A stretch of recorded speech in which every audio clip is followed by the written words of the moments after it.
In the shadowy embrace of a moonlit night, a secluded mountain conceals an ancient chamber, shrouded in the mysteries and fog of time. Deep within the mountain lies an arsenal of weapons forged by gods and demons alike, each one harboring a terrifying power capable of altering the fate of the world. Only Valerian, the merciless sorcerer known as the Deathbringer, possesses the strength to tread upon this sacred ground. He stands at a crossroads, faced with a choice that could decide not only his own destiny, but that of humanity itself. With nothing but his own might, he could effortlessly obliterate the armies of nations.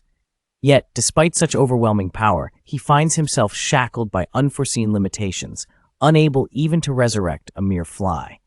It is this unmatched strength that has ignited a deep-seated envy among the members of the Nine Stars. This envy has sown the seeds of a sinister conspiracy, as all 9 sorcerers band together, vowing to unite against Valerian. And just when his life hung by a thread, he performed the miracle of soul transfer. 10 years later, Valerian's soul successfully reincarnated within another's body, swearing vengeance upon the 9 Stars, determined that they would pay with their lives.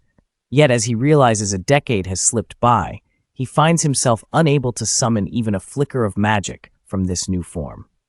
Years have passed, and the other members of the 9 Stars have merely clawed their way to the 800th floor. Valerian cannot help but mock them internally. Those fools of the 9 Stars, it took them a decade to ascend just 200 floors. For him, this is a golden opportunity.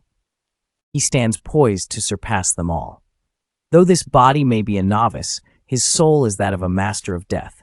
With a determined expression, Valerian donned his attire and stepped toward the God Tower, a place unknown to him. After many years, he once again set foot within the tower's confines. First, he must navigate a path riddled with traps and dangers. However, should he succeed, or even return to the starting point, his wounds will heal automatically. He took a moment to assess his current attributes. All abilities had been reset, yet one special skill remained: absorption. As he entered the perilous path, a volley of arrows shot toward him. Utilizing his agile form, he deftly dodged them. Yet, the whistling sound of multiple swords cutting through the air signaled the approach of a horde of warriors. No matter how swift his movements, he could not evade them all. With a series of thuds, Valerian was struck, but remained on his feet. Instead of faltering, he pressed forward. If he could not endure, he would retreat to recover. He simply wished to test the limits of this new body's resilience. The reason he had ascended to become the mightiest man atop the tower was his unique skill: absorption. This skill allows him to absorb anything devoid of life, including the blood that now pooled beneath him. It has become the source of his renewed power. All of his attributes surged in response. Thus, after healing, he charged back into the fray without hesitation. He must continuously absorb blood to enhance his attributes. A month later, he could no longer strengthen himself by torturing corpses. Thus, he reached the exit of the path. During this time, his physical strength and other attributes had surged significantly, but his method of progression had drawn the attention of the demons and gods lurking within the Valerian Tower. Why are those who enjoy eavesdropping here again? He held a deep disdain for these arrogant gods and demons. Just then, a multitude of notifications appeared. It wasn't long before he recognized a familiar alert. It turned out that Bar, the stalker from his past life, had been shadowing him all along. Was he trying to recruit him as a lackey? Had his identity been exposed? The soul transfer magic had also been bestowed upon him by Bar. At this moment, the gods and demons began bombarding him with notifications. All of this was due to you, Bar. Now they have taken notice of me. You fools, don't even dream about it. I will never become anyone's subordinate. Now, let's see what I've harvested over the past month. Not only have all my skills been restored, but I've also managed to accumulate some magical energy, and my magic level has seen a slight increase. Furthermore, he had unlocked an entirely new talent, multi-talented. This talent allowed him to swiftly learn any skill. The multi-talented ability was truly formidable. With it, he could achieve feats that he had never attained in his previous life, becoming a master of all trades. Next, he stepped into the training room. In his past life, he was a sorcerer capable of controlling millions of souls, but now he merely glanced at the death staff that suited him perfectly. quickly chose a dark staff radiating with an ominous black light. He did so to test just how powerful this multi-talented ability could be. Instantly, the system generated a target. Without hesitation, he drew his bow and nocked an arrow. He aimed at the target, and with a whoosh, the arrows flew like the wind, striking directly into the target. A devastating scene unfolded as the impacts echoed with two thuds. The swordsman was hit squarely, without any difficulty, prompting the system to create more targets for him to attack. The system announced that the attacking targets could inflict damage upon him. Valerian merely smiled, unfazed. "Just do as I command, and all will be well." As soon as he finished speaking, a swarm of robots appeared before him, all rushing straight toward him. At this sight, he simply raised his hand, unleashing his power, and 3 robots fell to the ground in an instant. However, the remaining robots seized the opportunity while he was occupied, charging at him as if they were about to be captured. In the blink of an eye, a sword cleaved a robot in half. This was hardly a challenge. "System, could you provide me with a stronger opponent?" Just as the words left his lips, several giant humanoid robots appeared beside him, yet they did not attack. Valerian simply took a leap, effortlessly dispatching one. He then soared into the air, switching to dual daggers, and in a heartbeat, the daggers pierced through the remaining giants. Soon after, distant monsters began to emerge, and the system was announcing updates. These kinds of targets are the most dangerous foes in the 2-story tower.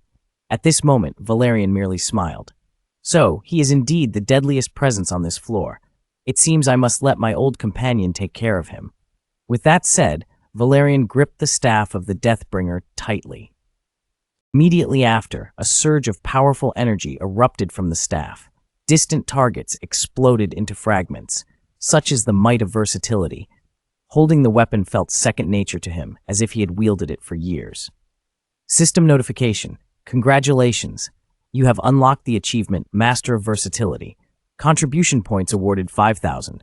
It was only then that he realized the achievement Master of Versatility was actually a profession. The system prompted him to select Master of Versatility as his job.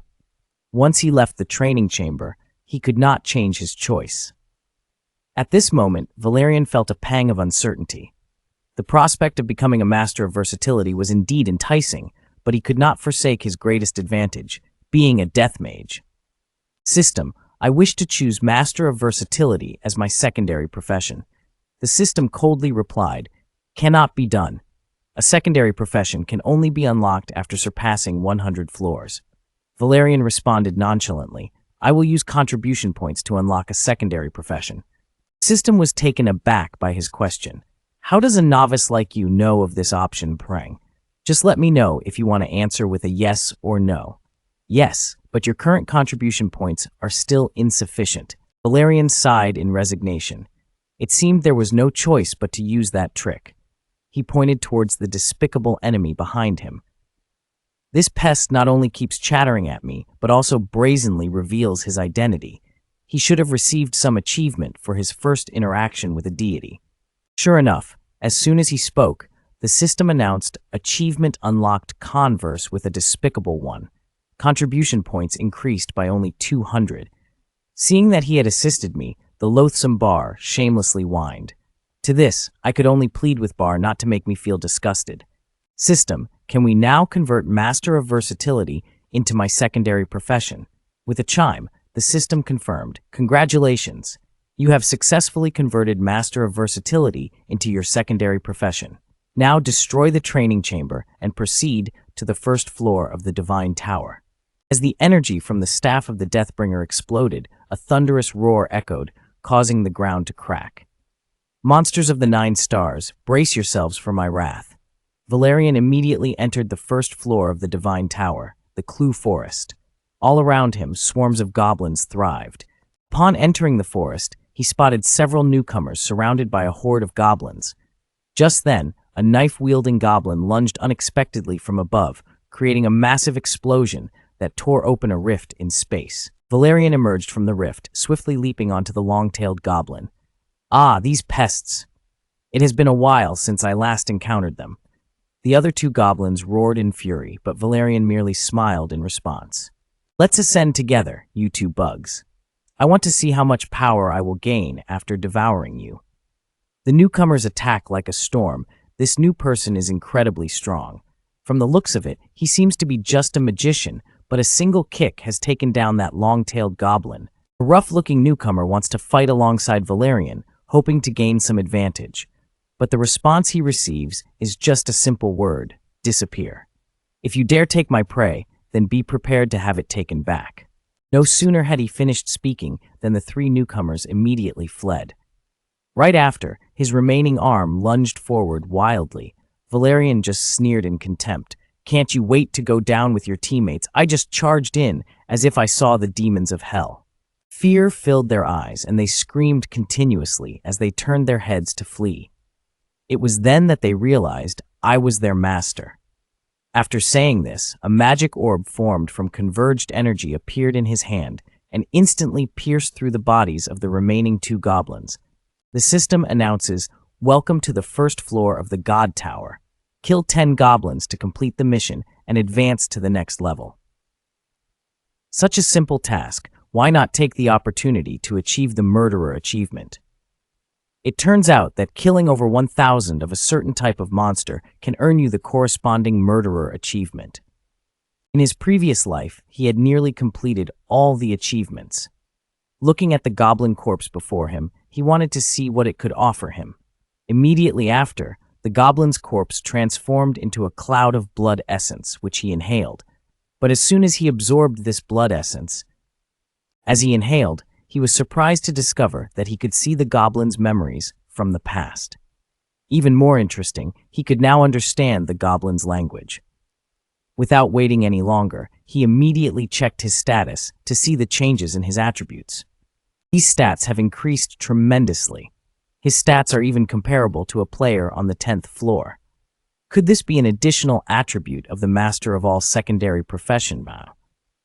Just as he was pondering this, an intriguing image caught his eye: the Goblin King, who bore a resemblance to the character played by Chris Wu. He was preparing a trap for those who had been captured. Valerian merely laughed in the manner of a wizard. It turned out that the Goblin King relied solely on summoning small goblins to attack in groups. If so, this could not only help him quickly eliminate enemies to achieve the Goblin Slayer achievement, but also allow him to amass a large harvest to increase his own strength.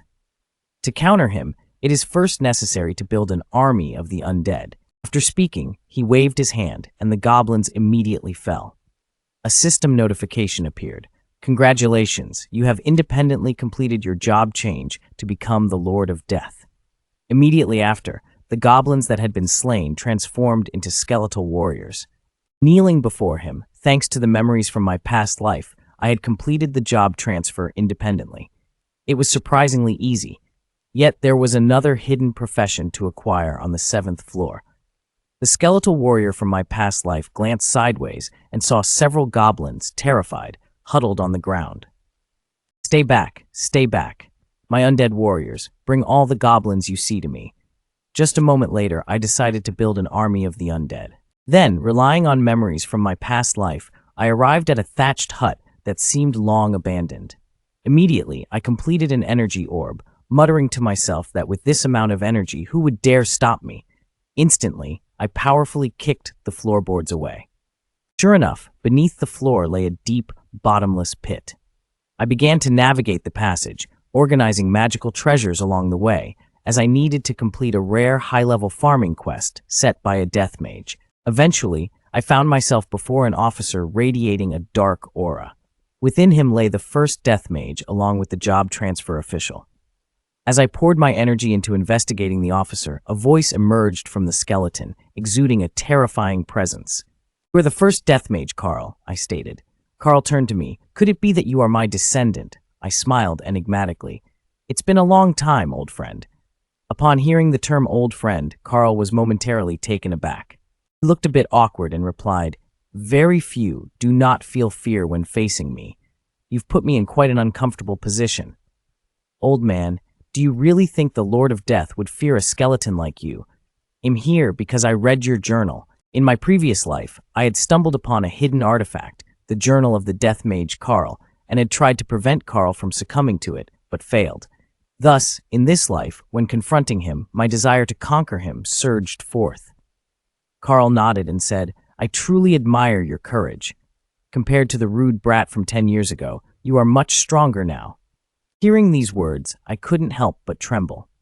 Tarl was that loathsome skeleton, and I felt an overwhelming urge to smash him into countless pieces. However, to complete my job transfer, I had to suppress my anger and said, "Sir Tarl, could you expedite my job transfer more?"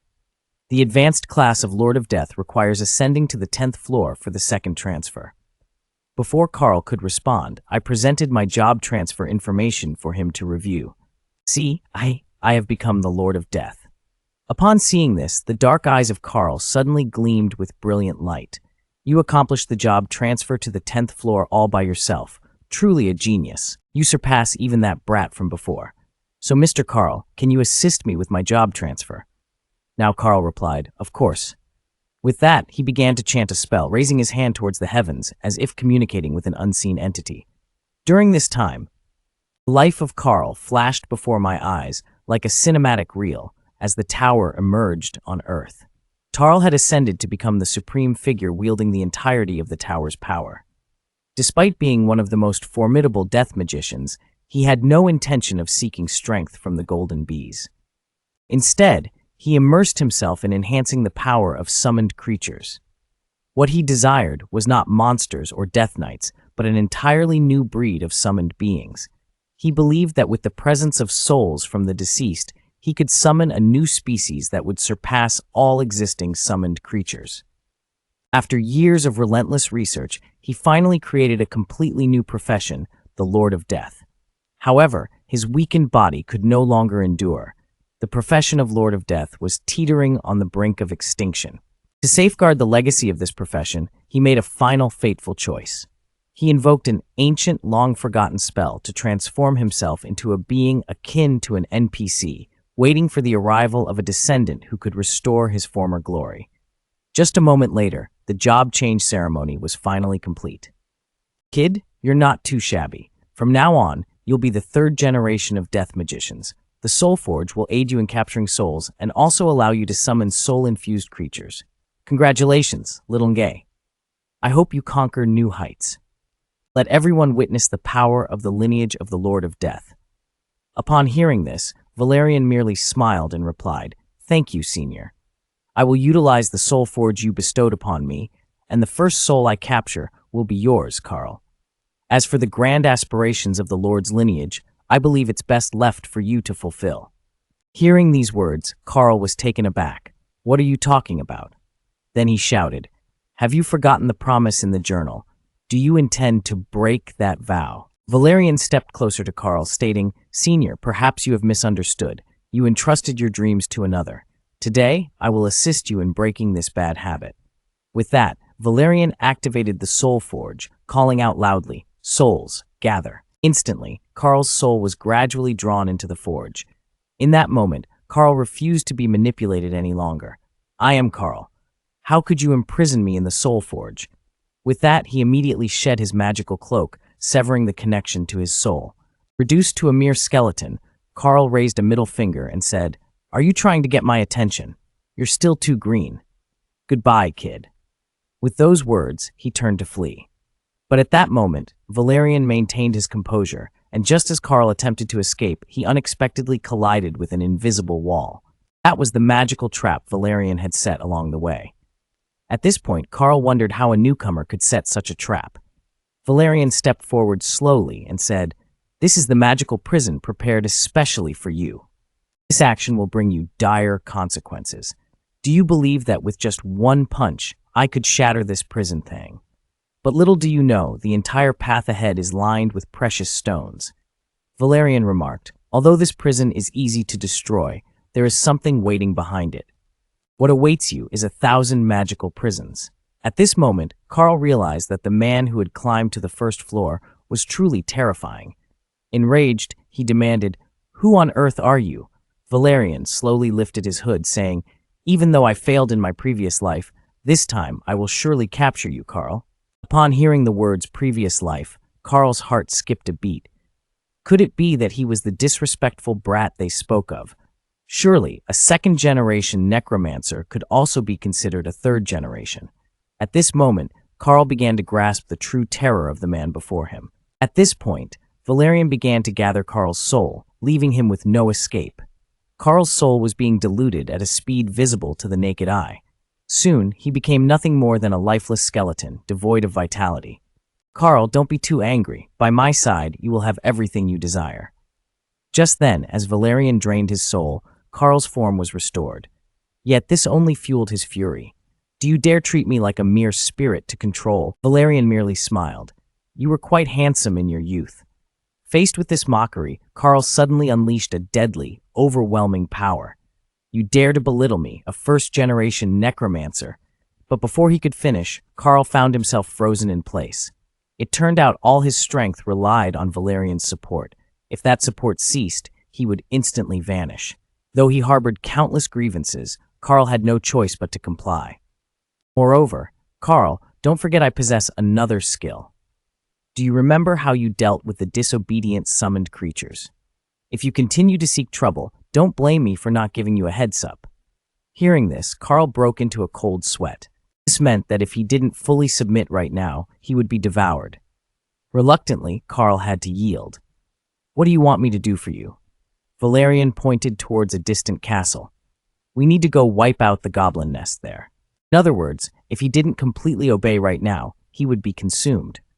Finally, Carl had no choice but to surrender. What do you want me to do for you? Valerian gestured towards the faraway castle, saying, We must go eradicate the goblin horde residing there. As soon as they set foot in the castle, Valerian unleashed a vast army of undead warriors, paving the way for their lord. As more and more tiny goblins joined the fray, eager to face the Goblin King, he too decided to join the battle. The Goblin King was in the midst of conducting a sacrificial ritual. Sensing the thunderous noise outside, the Goblin King immediately commanded his subordinates to investigate. He couldn't allow anyone to interrupt the sacred ritual. Quickly prepare the offerings for me. Meanwhile, under the guidance of Cheng Cheng, the undead army swiftly approached the entrance of the grand altar. Suddenly, Cheng Cheng's eyes lit up. A familiar scent wafted through the air. It seemed the Goblin King was right inside the very hall. Leading the undead troops, he cautiously stepped into the chamber. At that moment, the Goblin King had plunged a dagger into the body of a priestess.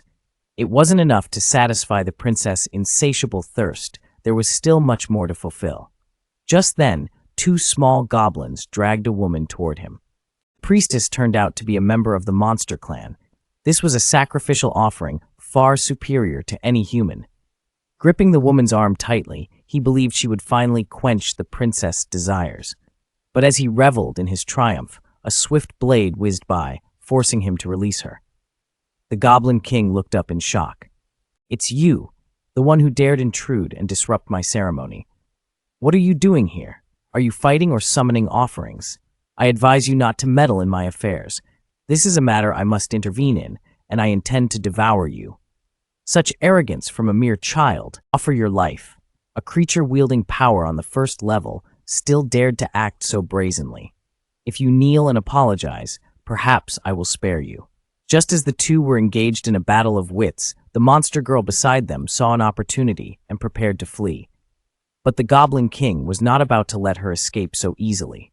He bellowed, Great King of Demons, grant me strength. As he noticed an attack hurtling toward the monster girl, Valerian quickly moved to intercept it with his weapon. Turning to her, he urged, You need to get out of here, now. But to his surprise, he spotted two horns atop her head.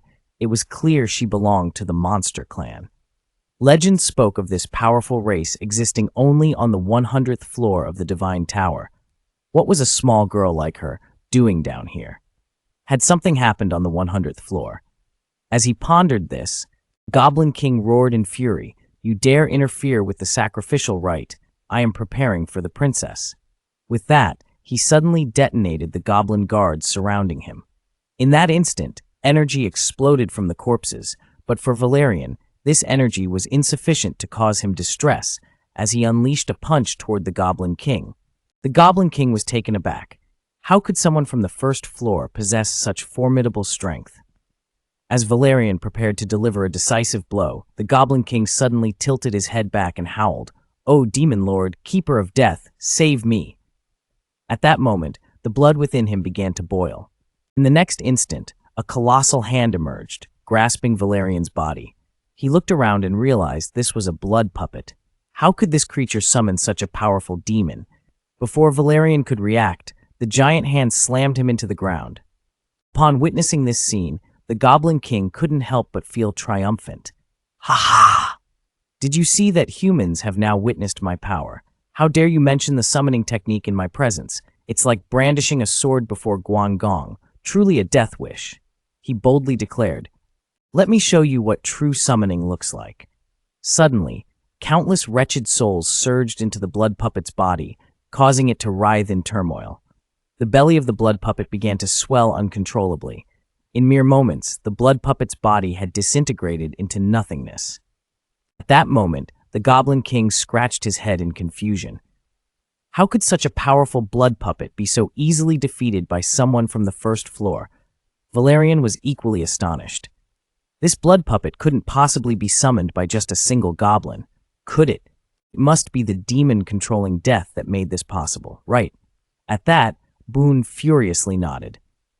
He had just ascended to the peak of wickedness as a death mage, and was now faced with the absurdity of the Goblin King's curiosity about his power. And here I am, fighting your follower. I unknowingly helped him summon that blood puppet. And you, Goblin King, who summoned this blood puppet, you're so clueless that you allow others to manipulate you, making you nothing more than a servant. This was utterly unacceptable. You killed my princess, and she will surely seek vengeance for me. Make sure to tell her to find me, so I won't have to hunt her down myself. Even in his final moments, Boone remained loyal, desperately pleading with the demon. This was the consequence of challenging the demon's authority. Valerian then coldly addressed Boone. "That's enough. You dare to challenge me. If anything happens from now on, don't say I didn't warn you." Despite the tensions that had arisen, Valerian was still able to manage the situation easily. He forced the Goblin King's soul into a singular entity. The soul sphere was immediately devoured by Valerian. This was a path to make him stronger. In that instant of consumption, he realized that this soul was indeed quite pathetic. There was only a slight increase in intelligence, and the attributes barely improved. Just then, as his anger simmered, the rescued monster girl approached gently. "Hello, my name is Ha-Li. Thank you for saving me." She had just been rescued by Valerian, and now she came to express her gratitude. Seeing this, Valerian asked, "Aren't you afraid I might be the villain?" Duto replied, "As long as one dares to offend me, they will be dealt with." Valerian sighed softly, realizing that indeed, the monster clan held grudges fiercely. Suddenly, he queried Duto, "Shouldn't you be on the 100th floor?" "Why are you here?" Duto answered, "Because someone suddenly attacked the monster village." Valerian felt a sense of intrigue. The monster clan within the Divine Tower was a formidable race.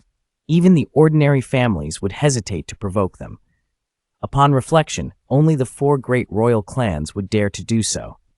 The mighty warriors of the giant clan boasted colossal physiques and unparalleled strength, while the essence of magic belonged to the Dragon clan. They possess a unique magic. The celestial tribe wields the power of darkness. The punishment tribe is said to be angels cast down by the heavens. Beyond the 4 great royal clans, there exists a special group. These are the ones who conspire to eliminate their own stars. Just thinking about that main group makes Valerian grit his teeth in anger. At that moment, beside him, Duto anxiously asked, "Are you all right?"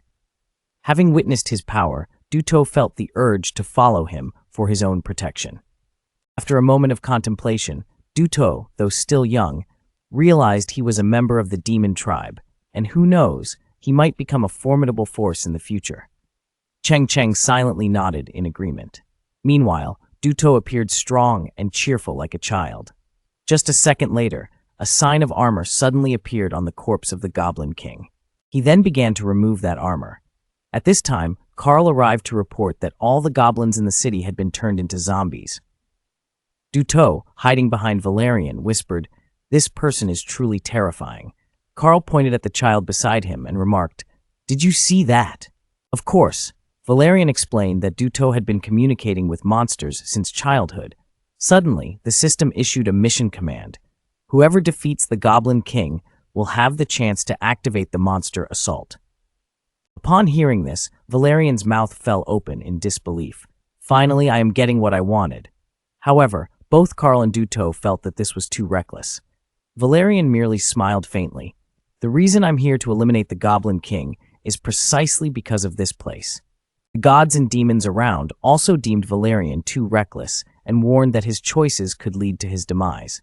The Demon of Death stated, "If Valerian can achieve the highest contribution, I will reward him." Valerian just chuckled lightly. Don't expect me to be easily fooled. Whether to accept or not depends on what the reward is. Bale, standing nearby, smirked. How bold. After all, if you die, I can finally be free. Carl reminded him, remember, I am your master while I'm alive.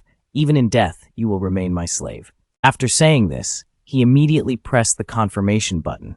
Instantly, the entire first floor lost its safety mode. His decision put everyone on the first floor in danger. Who could be so reckless to make such a choice? Regardless of whether the mission would be completed, everyone rushed toward the safety of the second floor. But before they could reach the entrance, a massive teleportation door appeared before their eyes.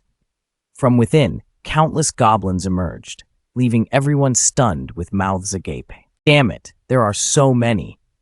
Suddenly, a colossal beam of white light appeared, separating the crowd from the goblins. The one who had just appeared was Valerian.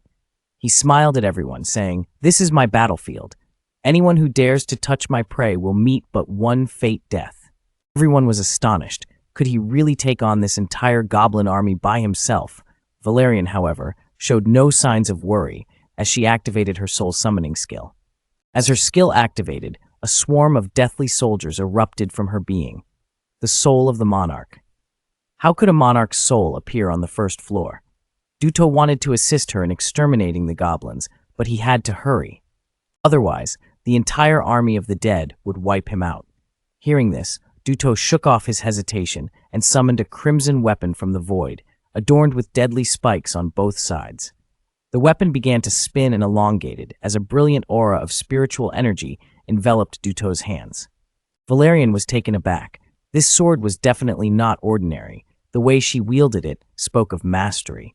Was Duto really planning to attack the monstrous horde? Just then, an untimely voice interrupted his thoughts. What a proud display. Which clan's technique is this? Valerian coldly inquired. What do you want? I am Synthai, a member of the White Light Swallowing Guild, she replied. I've never heard of the White Light Swallowing Guild. It's a subsidiary guild of the Holy Nation run by the Perrin brothers. At the mention of the Perrin name, a fire of rage ignited within Valerian. But the man continued, Your skills are impressive. I invite you to join the Holy Nation. You're just in time. I'm about to settle the score with the Perrin brothers. Once I finish off these goblins, I'll have a word with you. At that moment, one of his underlings felt that Valerian was being overly arrogant, abusing her strength to bully others. He was still alive because he had value. In this brutal tower of gods, killing, looting, and murder knew no law. Only the strong could survive. If you don't want to die, get out of my way. He turned away, leaving the battlefield where a fierce battle raged on. Seeing the chaos, Valerian led Carl into the fray. The fallen goblin warriors, under his command, swiftly transformed into undead fighters. He ordered Carl to turn those corpses into more zombies. Then, let's have some fun. Meanwhile, Duto was locked in battle with a horde of goblins, feeling overwhelmed by their sheer numbers. He could sense his stamina waning. Was there really this many goblins? Just as he was distracted, a goblin launched a surprise attack from behind. The sudden strike caught Duto off guard, and he let out a pained scream. The pain reminded him of the village that had been assaulted by a mysterious force. This suffering felt trivial in comparison. In that moment, Duto had clearly reached the limits of his strength. Suddenly, he dropped to his knees. At the same time, Valerian was locked in battle with the goblin army. A mere human like him could unleash such powerful strength. That was precisely why he was determined to follow Valerian, no matter the cost, to ascend the tower and seek vengeance for his kin. Just then, a goblin lunged at Duto, just a step away from shattering his skull. Out of nowhere, a brilliant bolt of lightning struck, obliterating the goblin. It was Carl, the hero arriving just in time to save him. "Are you all right, little one?" "I'm fine, uncle," she replied, struggling to rise and continue fighting. Seeing this, Carl thought to himself how persistent this girl was. He couldn't help but wonder what she had been through. But suddenly, Duto asked, "Why did you save me? No one has helped me since the 100th floor. Is there some ulterior motive behind your assistance?" "There's no reason at all. I'm simply following Valerian's orders to ensure you don't die." The concern expressed by Valerian filled Duto with heartfelt gratitude. He vowed to repay this kindness to the best of his abilities. As those words left his lips, a radiant glow began to emanate from Duto's chest. In an instant, he produced a glowing demon mask from within. Unexpectedly, his power surged exponentially. Meanwhile, Valerian sensed this newfound strength as well. At that moment, Duto transformed, becoming an entirely different being. In the blink of an eye, he appeared behind the goblin. With a swift motion, he unleashed a flurry of strikes, decimating the goblins like a bloodthirsty beast crashing into their ranks.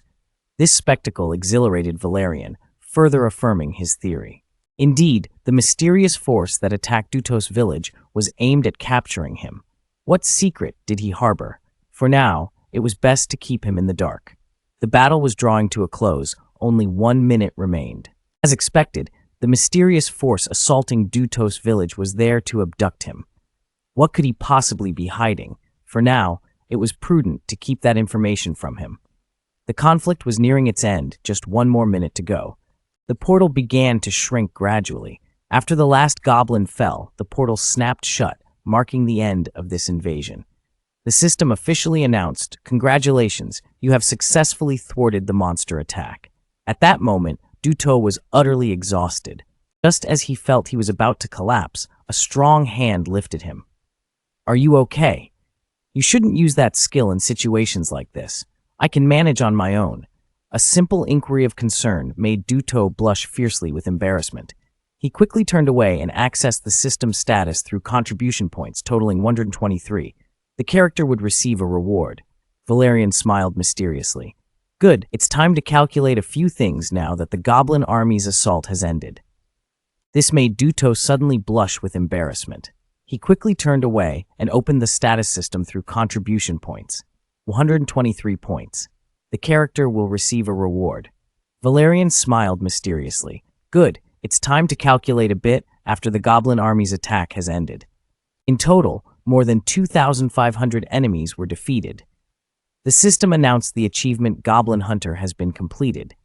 All attributes increase by 5, and merit increases by 5,000.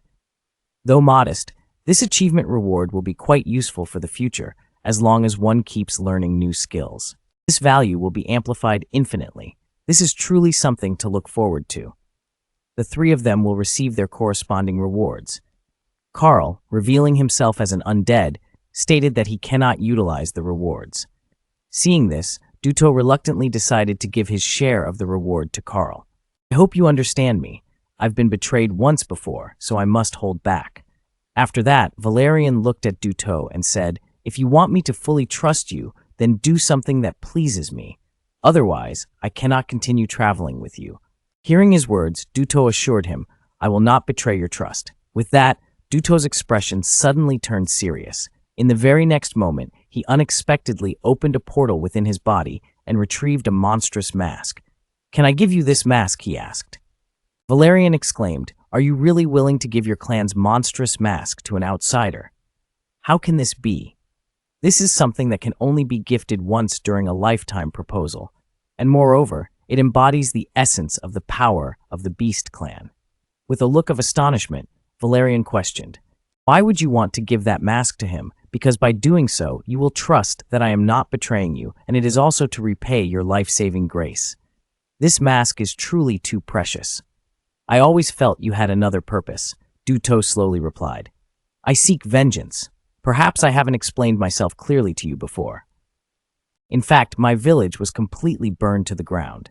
I intended to search for survivors, but until now, I have found no one. This means I might be the only one left of the Beast clan in this world, the last remaining member of the Beast clan. I must avenge the fallen of my clan. Therefore, I beg you, please take me along with you.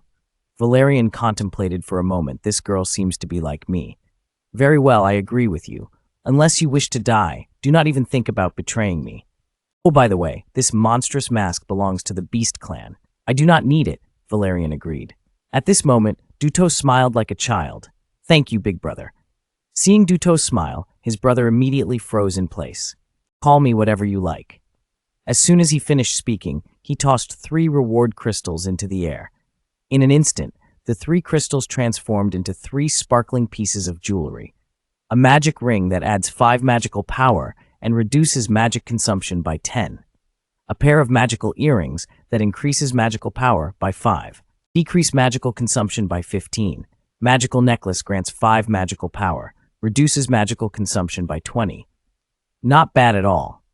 These rewards are truly remarkable for the Zombie King. He then put on each of these jewels, which could enhance both the quality and quantity of summoned beasts. Hey, how long are you going to stay silent? Just disappear. It seems you've forgotten the rewards you promised. The powerful Guo-en firmly insisted on changing the location for our conversation. All right, this place will do. Don't even think about running away.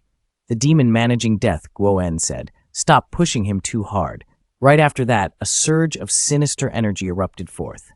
Suddenly, on the table appeared a bone ring, radiating a dark energy.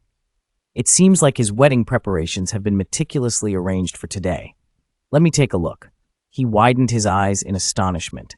Wait a moment. Carl and Duto, who were nearby, curiously asked, Is something wrong, brother? This ring, it emanates an eerie energy. The dark energy belongs to one of the 4 royal clans of the demon race. This is a fierce power drawn from high-grade magical resources. Normally, only those enslaved by the demon race can harness such dark energy. Just obtaining a little bit makes a noticeable difference. This ring instantly amplifies his dark energy by 10 points. This enhancement is a monumental leap. Then the friendly demon Guo-en extended his hand, inviting him for a partnership. Valerian happily agreed. If you're offering me such a fine item, I won't dwell on past grievances anymore. At that moment, Baal, the Wicked One, trembled uncontrollably at the side. With Guo-en around, I have been completely abandoned. Valerian questioned, Are you hoping for a free ride? Carl stood beside him, barely holding himself together. You little brat, daring to demand from a demon, Baal was momentarily stunned, not knowing what to do. Then he rummaged through the wardrobe and under the bed.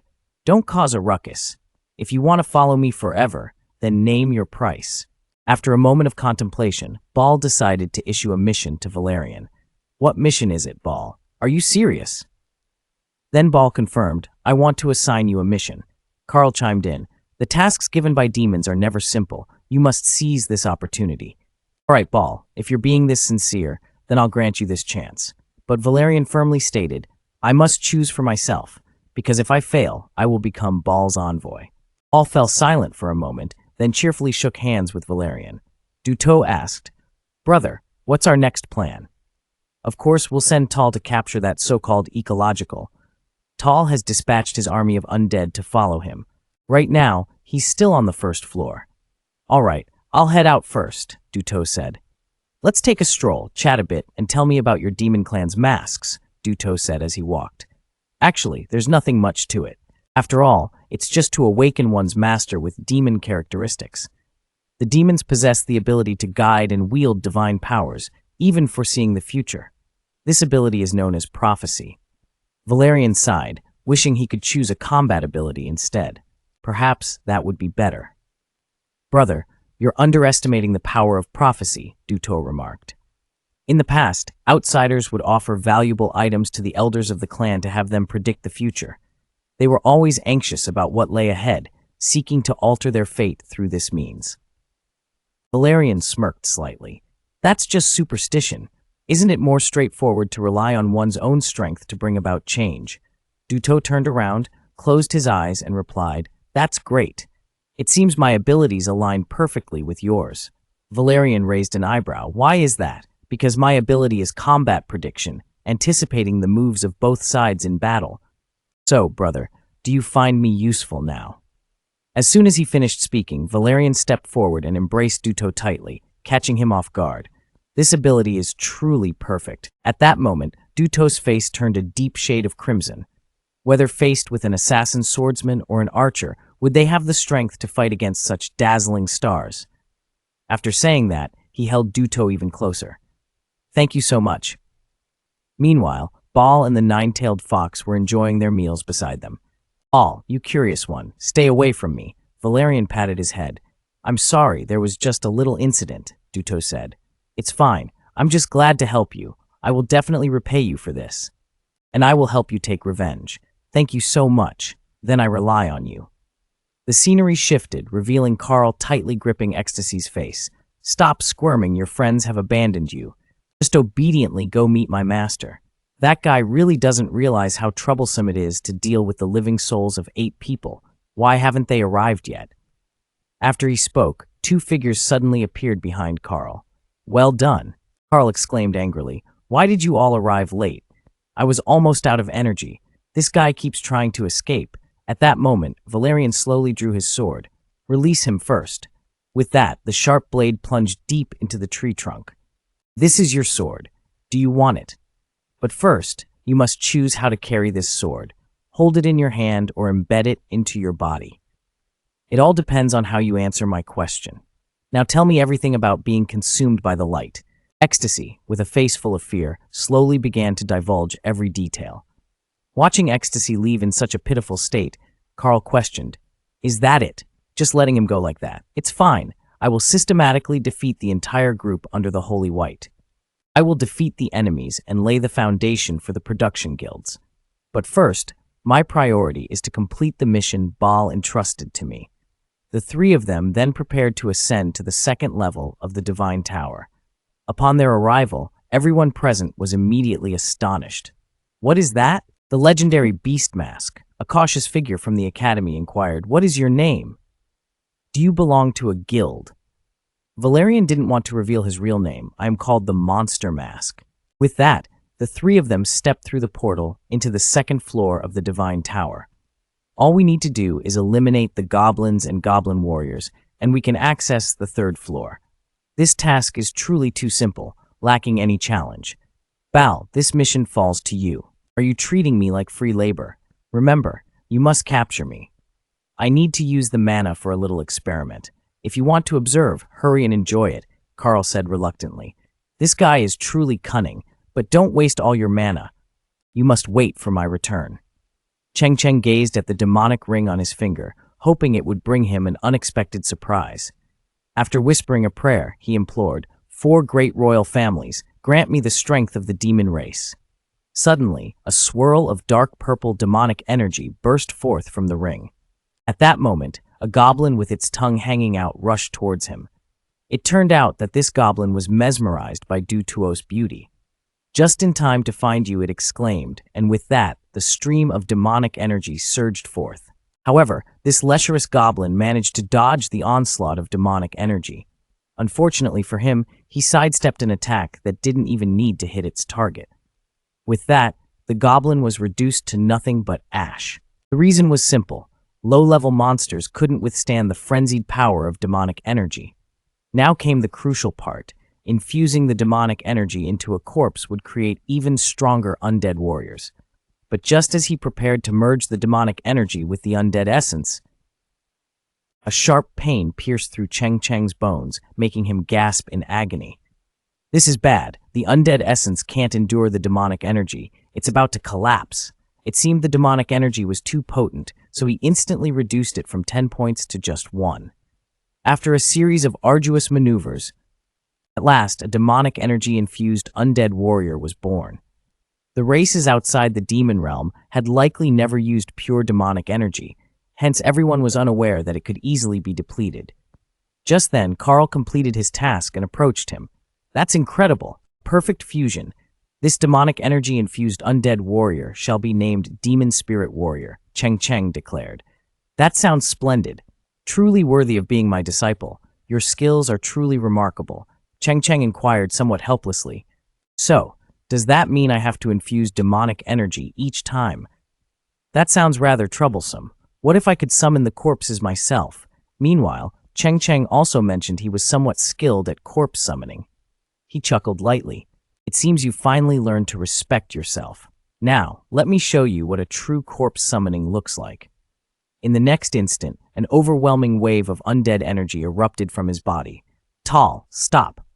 If you do that, your soul will dissipate. But Tal shouted back, don't just stand there like a statue. Quickly infuse the demonic energy into my body. If you succeed, I'll be able to summon the demon spirit warrior instantly. So that was it. Disrespect was not an option. You can do it, master. With that, he channeled 10 points of demonic energy directly into Carl's body. In the next moment, he felt himself elevate, shooting upwards toward the sky. Beside him, Dutuo exclaimed in astonishment, Carl, old man, will he be all right? Don't worry, this old man has a sturdy physique, Carl shouted. After I complete the fusion, just wait and see how I tear you apart. He had been anticipating this moment for so long. If your abilities could threaten me, I would be truly thrilled. Meanwhile, the fusion between Carl and the demonic energy reached its final stage, transforming into a whirlwind of chaotic energy, swirling endlessly as if the apocalypse were upon us. In the next moment, a surge of power exploded forth. Carl emerged, enveloped by an overwhelming force far greater than before, stepping forward slowly. Valerian smiled confidently, knowing he had succeeded. The strongest sorcerer is none other than you, Carl. Yet to think that in your dying moments, you would say, you have committed a grave sin, my cherished disciple. Creating a sorcerer stronger than yourself, this is your greatest folly as the Lord of Hell. At this moment, Valerian Vu gently donned the monstrous mask. Just in time, as I was also seeking a formidable opponent to test this mask, while showing you who the true Lord of Hell really is. Under the unflinching control of the man, he had now conjured a sorcerer hundreds of times stronger than himself. Little did he know, this innate sorcerer would slay him and seize his place. Yet, in the eyes of the man wearing the monstrous mask, the magical warriors he summoned moved as slowly as turtles. With a single punch, he shattered those magical warriors into pieces, leaving the sorcerer in utter disbelief.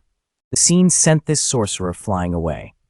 You, sorcerer, were created by my own hands. You should obediently submit to me, otherwise I will make your soul dissipate into nothingness. Dutuo rushed to Carl, who was being struck down to the ground by Valerian Vu. Old man, are you all right? Don't worry, Carl replied.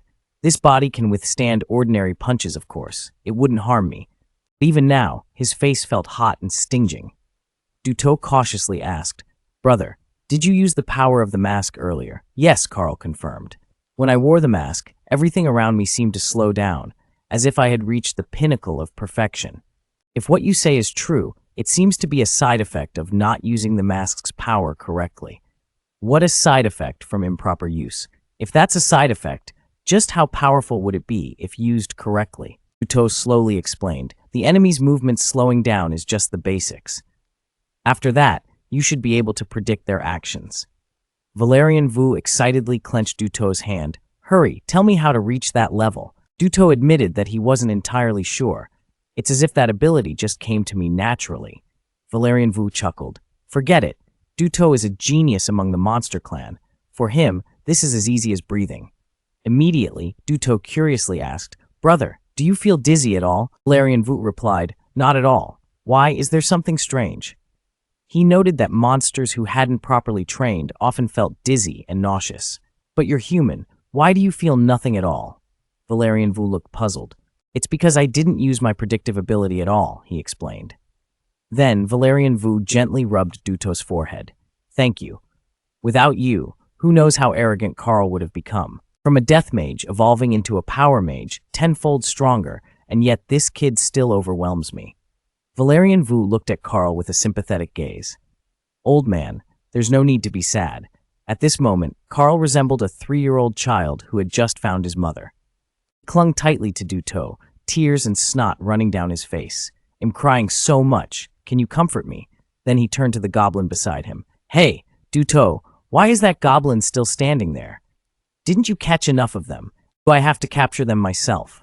Tarl screamed in frustration, his face twisted in rage, not believing that a powerful mage like him had ended up in such a predicament. Tarl's fury raged like a storm upon the innocent goblins waiting for their doom. The 3 of them easily made their way to the 5th floor of the Divine Tower. There, a pale green goblin was dangling from a tree. Before it could comprehend what was happening, a poisoned arrow shot forth from a blowgun, striking true. This scene had already been detected by Du To, who swiftly swung his sword to sever the poisoned arrow mid-flight. With an eerie smile, Du To taunted, "You dare to sneak attack me, the one you hold dear." The goblin, frozen in fear by the spectacle, felt cold sweat trickling down its back. Before it could react, Carl lunged at it. But at that moment, Carl noticed something was off with Du To beside him. He suddenly broke into a strange, unsettling grin that sent chills down Carl's spine. Instinctively, he reached out and asked Du To, "Are you all right? What's with that grin? Why do I feel like you're mocking me while wielding your sword?" Just as Carl prepared to press further, Valerian stood up abruptly and declared, "Tonight, I will once again activate the tide of monster attacks." Time rewound to a day before they entered the 5th floor. The three gathered around the campfire, discussing their next steps. Valerian suddenly announced that he had found a way to intentionally trigger the tide of monster attacks. With a look of disbelief, he asked, "What you mean to deliberately activate the monster tide?" "That's right. In my previous life, while I was on floors 300 and 400, the ground split open, revealing a mysterious cave. He stumbled upon this method. Each floor of the tower conceals a central area capable of triggering the tide monster attack. As long as we relentlessly strike that central area with magic, the tide monster assault will commence," Carl explained. "You've tried this method and reaped many benefits, haven't you, Cor?" But he was immediately dismissed by Valerian. Monsters on the 300th floor are no easy prey like goblins. Even the 4 great royal clans cannot face the tide monster assault alone. But this time, it's different. Right now, we are only on the 4th floor. We can swiftly overcome the tide monster attack to enhance our strength. Meanwhile, everyone on the 4th floor felt the ground tremble. Damn it! Is it another tide monster assault? Is someone triggering a tide of monster attacks? All I can see is a horde of goblins charging towards us. A Yang is running away. How can there be a tide of monster attacks in this village? Goblins on the 4th level are not to be trifled with. They immediately raise their poisoned blowpipes, aiming at the fleeing ones, unleashing darts of venom. These poisoned darts induce paralysis. I can't run anymore. It's the end for me. In this moment of life and death, the hero of the tide of monster attacks appeared. Valerian rushed forward. The assault formation was set. In no time, those who could not escape were dispatched with ruthless efficiency. A rescued student asked, "Are you Valerian?" He coldly replied, "Enough chatter." Quickly move the injured to safety. When Valerian lifted his head, the student realized he was the one they had encountered 3 tiers ago. Upon this realization, everyone exclaimed, "It's Valerian. He defeated the tide of monster attacks before. Now we have hope." Valerian slowly lowered his mask. "Remember this handsome face well. Spread my name far and wide when you get outside." With that, he waved his hand. "Let's fight, my magical warriors." Instantly, the corpses on the ground transformed into magical warriors. The magical warriors charged at the remaining goblin army. Carl, standing nearby, was not pleased. "What are you pretending at? I summoned them all. Stop ranting and continue summoning magical warriors." But neither of them expected that. Suddenly, the goblin magical warriors ignited in flames. In the blink of an eye, dozens of magical warriors were reduced to ashes. It turned out that many goblins couldn't inflict damage on the magical warriors. Carl said, "Right now, the most important thing is to defeat those mages. Otherwise, the magical warriors won't be able to unleash their full potential." Just then, while the two were discussing tactics, Du To suddenly appeared above the goblin mage, having snuck in, unnoticed. Without warning, she jumped down, and all that could be heard was the sound of slicing as the goblin mages fell one after another. Valerian no longer hesitated. The flames can affect the souls of goblins. They don't deserve such power. With that, he opened his mouth and immediately unleashed the skill. Devour. He absorbed the magical power of the goblin mage into his body. Then he let out a roar. Soul flame. Hundreds of goblins were instantly engulfed in flames. "Well done, Du To. Keep dealing with the goblins as you have been." But unexpectedly, Du To turned around and flashed a mysterious smile. Seeing this, Valerian anxiously asked, "Du To, are you all right?" But Du To didn't respond. Instead, Arcs of lightning flickered before turning into a whirlwind of blood-red fury racing towards the goblins. At that moment, Valerian realized that Duto's sword was emanating a heavy aura of blood. This was certainly no ordinary blade, yet he still couldn't grasp the situation fully. At this moment, Duto was enveloped in a crimson glow of magic, her eyes filled with an eerie brilliance. The sword in her hand radiated a heavy aura of blood, transforming her into someone entirely different from before. Seeing Duto showing signs of instability, Valerian shouted her name, but Duto remained silent, merely turning back to jest with him. Just as his words faded, Duto's sword slashed horizontally into Valerian's chest. Valerian quickly dodged, exclaiming, "Duto, what are you doing?" Moments later, a cracking sound echoed as the building behind them was cleaved in two by Duto. Dust and debris filled the air. Even the shadows of Valerian were severed by the blade's sharp light. He pondered, why is this sword so powerful? Who exactly is Duto? When she goes berserk, I can't even contend with her. Just then, Duto let out a fierce roar. She swung her bloody sword like a storm aimed straight at Valerian's head. Realizing the danger, Valerian immediately dodged, removing his mask, and shouted, "Duto, it's me, Valerian. Don't you recognize me?" But what greeted him was Duto's cold gaze. In this critical moment, he could only draw his staff to block the incoming blow from the bloody sword. However, the pressure that the sword exerted on him was beyond his imagination. He was utterly unable to withstand it. Moments later, he was thrust down to the ground by the might of the bloody sword. Carl, witnessing this, shouted, "Valerian, are you all right, lying there in the dust?" "Duto, what's wrong with you?" Valerian sensed Carl calling him and coughed, "I'm fine. I'm not dead yet. It's just that Duto, this girl, has suddenly become so powerful that I can't resist." Just then, Duto emerged from the cloud of dust, flashing a smile at Valerian. She emanated a strange aura. At this moment, Valerian drew a massive axe. "Carl, you go deal with those goblins. I'll handle this girl, Duto. I don't care if you're Duto or some creature, your choices are limited to death or servitude." With that, he charged at Duto, activating the monster mask skill. Drawing from his previous life's battle experience, he knew that the sword in Duto's hand could slice him in an instant. "As much as I sympathize with your current predicament, our relationship can only end here." As he spoke, he raised his gigantic axe with the power of battle prediction.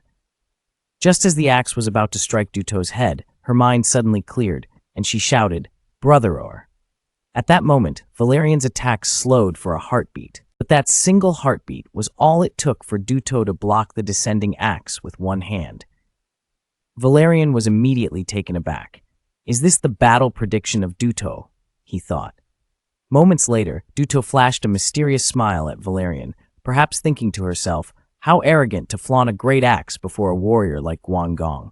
She continued her assault, launching Cheng Cheng far away, sending him flying tens of meters, blood spewing from his mouth.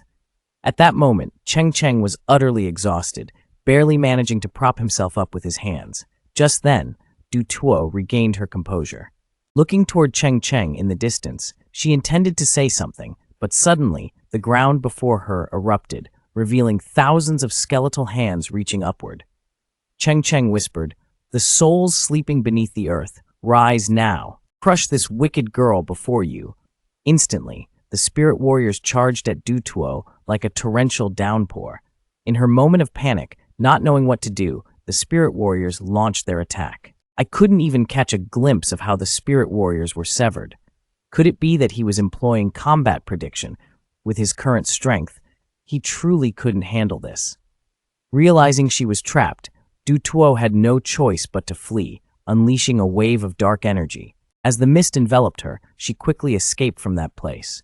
Just as she dashed forward, she unexpectedly found herself unable to stand. Was it due to exhaustion? No, blood was streaming from her eyes. Was her body facing some abnormality? Perhaps this was the consequence of misusing her predictive abilities. Overall, she still had a chance. After saying that, he stepped forward. "Then I will force you to use combat prediction once again." Seeing Cheng Cheng still daring to show himself, Dutuo gripped her blood-soaked sword and charged after him. But after chasing her for a short distance, she stopped, glaring at Cheng Cheng. Cheng Cheng subtly raised his pinky finger. "Go on, hit me." Don't you want to fight? Dutuo was seething with anger, ready to explode. With her blood-drenched sword in hand, she lunged at Cheng Cheng. He narrowly dodged, evading Dutuo's lethal strike. Just then, Dutuo seemed to regain her wits, but suddenly, two goblins armed with poison blowpipes appeared from either side. It turned out to be undead goblins. Immediately, they fired from their blowpipes. Cheng Cheng felt as if his legs were weighed down. No matter how strong he was, if struck by the goblin's poison, he would be caught. But if he wanted to avoid the poison darts, he needed to use combat prediction. This was precisely what Cheng Cheng had been hoping for. He activated his combat prediction, and Dutuo roared. In the blink of an eye, the two goblins fell lifelessly to the ground. Instantly, she swung her bloodied sword towards Cheng Cheng. Cheng Cheng jumped swiftly, narrowly evading the attack from the blood-soaked sword. Dutuo denied him any opportunity to catch his breath. She leapt forward, charging at him. This scene caught Cheng Cheng off guard, as Dutuo's reaction was so swift that he couldn't dodge in time.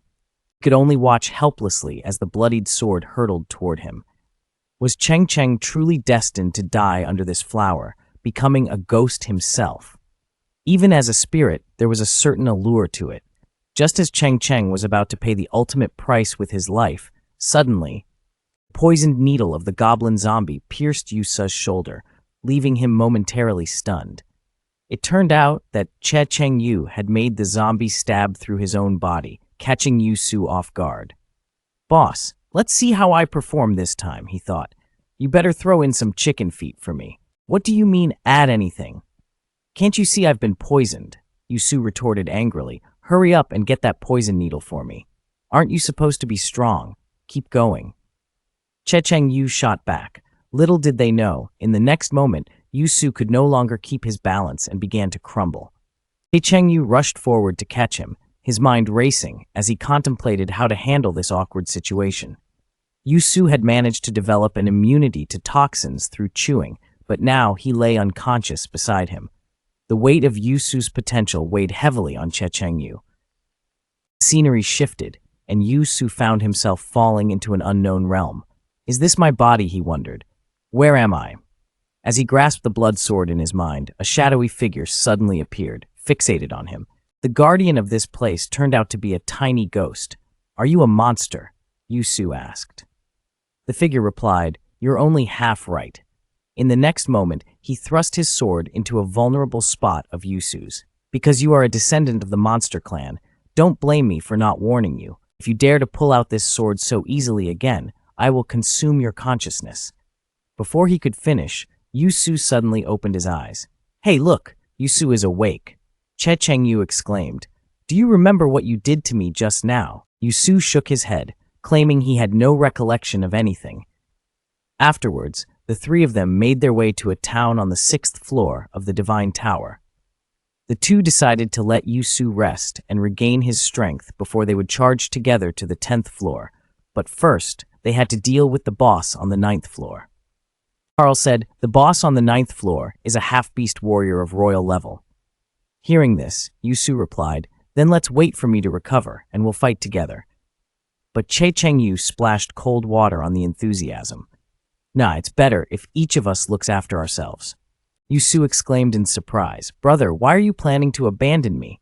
Che Cheng Yu interrogated Yusu, "What did you do in that battle on level 5? Your blood sword is actually a demonic sword. It grants you power, but is also corroding your consciousness. When you lost consciousness, you nearly killed me. If you rely too much on that unstable power, you'll collapse before reaching the 100th floor. So if you wish to continue with us, you must forsake that unpredictable strength." "I understand. I will definitely strive to reach the 10th floor of the Divine Tower to meet you." With that, the two stood up and bid farewell. Yusu handed Cheng Yu a cloak. "Go out alone, and don't let anyone know you are a descendant of the monster. Then let's part ways for now. I'll go ahead." They both watched the solitary figure of Yusu depart, their hearts heavy with reluctance. "No matter how long it takes, we will wait for you at the 10th floor." Then, they headed towards the 9th floor of the Divine Tower. 3 days later, they had fought their way straight to the 9th floor. Before them stood a goblin, half-beast, its physique only slightly superior to that of a normal goblin. Instantly, they donned their monster masks and began their assault. "You're just a goblin with a pretty face," Carl taunted. "Let's see if I can take you down." With a swift motion, he struck the goblin boss squarely in the face. Carl was propelled into the air, delivering a powerful kick to the goblin boss, sending it crashing to the ground. At that moment, Carl reminded, "Don't forget to capture the body's wing. We need to create some half-beast undead." Presently, both viewed monster hunting as a daily routine. Carl suddenly asked, "Don't you think Yusu seems a bit too cold? Wait until you meet him again, then you can criticize me," Chengyu replied. "Now stop dawdling and let's grab some more half-beasts." Carl instantly seethed with frustration. "Did your parents not teach you to respect your elders and love the young?" Carl was taken aback by this. It turned out that both Chengyu and Yusu had grown up in an orphanage. In an instant, Carl clapped a hand on Chengyu's shoulder. "That's something you can't avoid." But before he could finish, Chengyu covered his mouth. "Don't change the subject. Hurry and catch some half-beasts. You little brat, you are so rude. Come here for a hug." He told Chengyu to keep his distance. "I've always been like this since I was young. I hate being pitied by others." Chengyu unexpectedly achieved the feat of slaying half-beasts and then teleported to the challenge area of the 10th floor of the Divine Tower. The system announced, "You can only reach the 10th floor after defeating the Lord Monster, otherwise you will be forcibly returned to the 9th floor." Carl wondered, "I don't think I've seen this before." He then noticed that most players who had passed this stage took around a minute. Not only were their names absent, but most were members of the 4 major clans, those born with destiny. "How about we see if we can break the record today?" "Haha, that sounds like a pretty good idea." Before the challenge began, the system would give the challengers time to prepare. 1 minute later, the system would begin summoning the Lord Monster. As soon as the boss appeared, Carl immediately used the soul minions to bind it, preparing for a grand massacre. Chengyu slammed down hard onto the ground. From the palm of his hand, a mysterious power spread around. The next moment, he summoned a magical spear formed from energy. Then, murmuring an incantation, he declared, "Let you taste the power of the undead king." Elemental connection. Agile, nimble, deadly, 5 different attributes surged towards the magical spear. He almost forgot this technique. Dark demonic energy, gravity spikes, only the roaring sound of thunder was heard. Just like the warriors waiting for their master's command to show me the power of the descendants of the 4 major families, the earth cracked open with just a loud bang. The competition officially began, and the monster lord opened his eyes. "He was disturbed my beauty. You, a fool who knows not life or death, prepare to face my wrath. Enough talk, warriors, crush this monster for me." Immediately, the monster lord was bound tightly by Carl's soul chains. Chengyu immediately shouted Gungnir. A meteor-like spear pierced the monster lord from his palm and pierced the monster lord. The monster lord was immediately pierced and exploded. The monster lord's mountain-like body collapsed in front of Chengyu. "Notify the system. You updated the 10th floor. Check if your name is in the record." He smiled, "So leave it for Devil's Face." At the same time, in the small bar on the 8th floor, people are talking about Devil's Face. That guy didn't cross the 10th floor for a second, and now Sue is also looking at the screen in surprise. "Brother, wait for me. I will definitely work hard." Now Carl excitedly accuses Haha of breaking the record of the 4 major families. This is truly an achievement that necromancers through the ages could not accomplish. But Chengyu simply remarked, "Aren't the necromancers through the ages just you and me?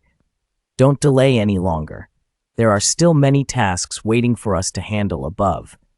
The scene shifts to a man with golden hair intently watching the screen in front of him. Demon face. Huh, interesting. Then, the 2 head to the largest city on the 10th floor, which is also the largest city across all 100 floors. The portal to Earth is built here, so many people gave up climbing the tower and came here to do business, forming a commercial district. On the road they walked.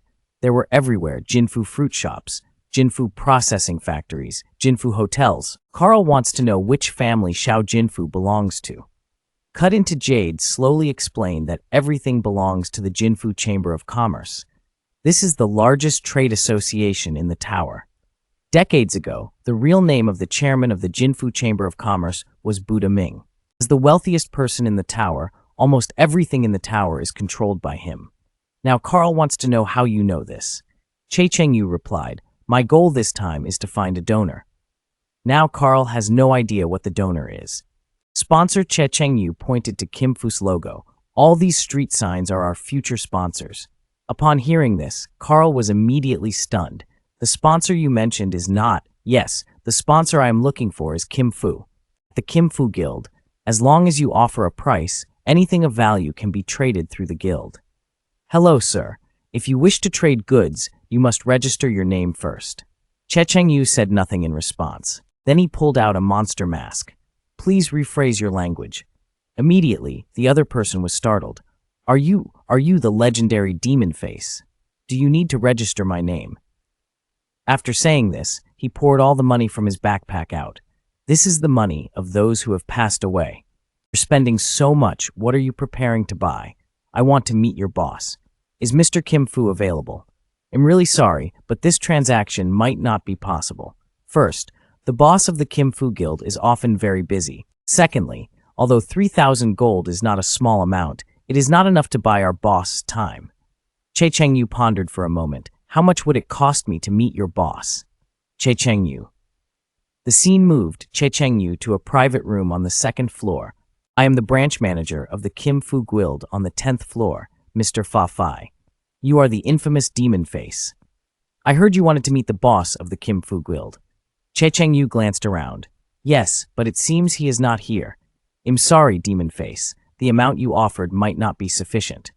"Sir, if not, then let's do this, you call him here. I guarantee that when he meets me, he will definitely want to become my sponsor." "Don't you think your attitude is too arrogant?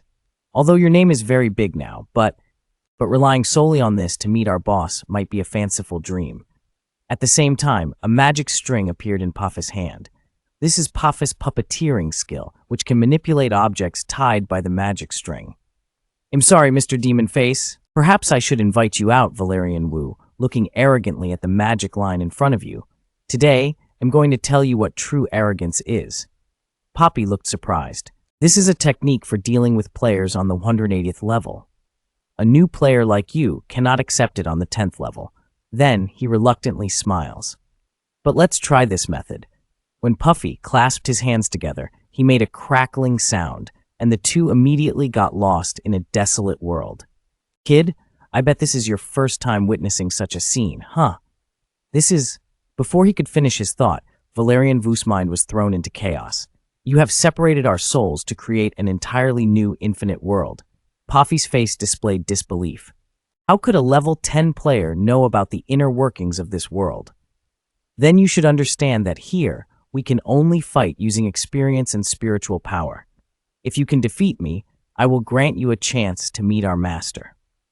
As soon as the words left his mouth, countless strands of purple magic ensnared Valerian Vu, rendering him immobile. However, he calmly replied, "This is exactly what you just mentioned. Don't you realize your skills, while powerful, are utterly ineffective here?" No sooner had he spoken than he tore apart the magical bindings around him. "Use any other tricks you have." Puffy gazed in astonishment at the man before him. This fellow must be a player at least level 200 to possess such mental strength. How could this be? Shortly after, Puffy snapped his fingers. "All right, I admit your strength can rival mine." As his words faded, soulless dolls began to emerge from the empty void. Experience is power. These dolls have been summoned based on previous experiences. They are all human-shaped weapons enhanced by magical energy, each possessing the strength of a player from over 50 floors. Therefore, from the moment you stepped into this inner world, the outcome had been predetermined. Fear not, Lord Destruction, for the wounds here will not affect your physical body. It seems this battle is nearing its conclusion. But unexpectedly, right after that, the human-shaped dolls were swept away by Valerian Vu. How could this happen? Has this kid cast a spell? Just then, an angry voice from ancient times echoed in his ears. A skeletal mage wielding a staff radiating a deadly aura appeared before Puffy. The Soul Mage, a level 100 monster lord, why is it here? Valerian Vu opened his mouth, looking at Puffy and said, "It turns out that in the inner world, summoning the dead is such a laborious task, and a doll core is merely child's play. I guess you've never seen what a real undead army looks like." Instantly, Puffy was furious. "Then show me what a true undead army looks like." Immediately, the air thickened with death as ancient corpses emerged from the void, even revealing images of the 4 great royal families. At this moment, Puffy had completely given up resistance. The Soul Mage, alongside the 4 legendary royal families, and even creatures he had never heard of. "Destruction, who exactly are you?" Puffy collapsed to his knees before Valerian Vu, his body limp. "How could a level 10 newbie like me control your inner world?" Valerian Vu looked down at him, saying, "Stop pretending. Now we can fulfill our pact, right?" With that, he handed a letter to Puffy. Puffy stated that if there was no response after sending it, he would have no other choice. Valerian Vu confidently replied, "He will definitely respond to us." Then, under Puffy's respectful gaze, the two departed. "Let's go, Carl. We have another place to visit before Boss Kim Fu arrives. Isn't waiting here a waste of time?" Shortly after, the two arrived at the Baiguang village manor. With a loud crash, the guild hall door was forcefully pushed open by Valerian Vu. "Welcome to the Baiguang Village Guild.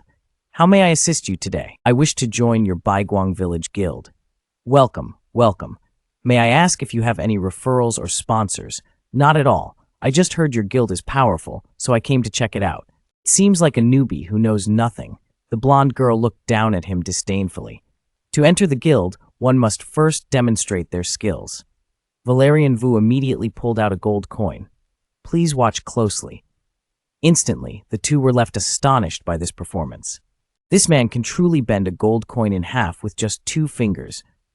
This is merely child's play." Cheng Chengwu added with a smirk, "I also know a few simple spells."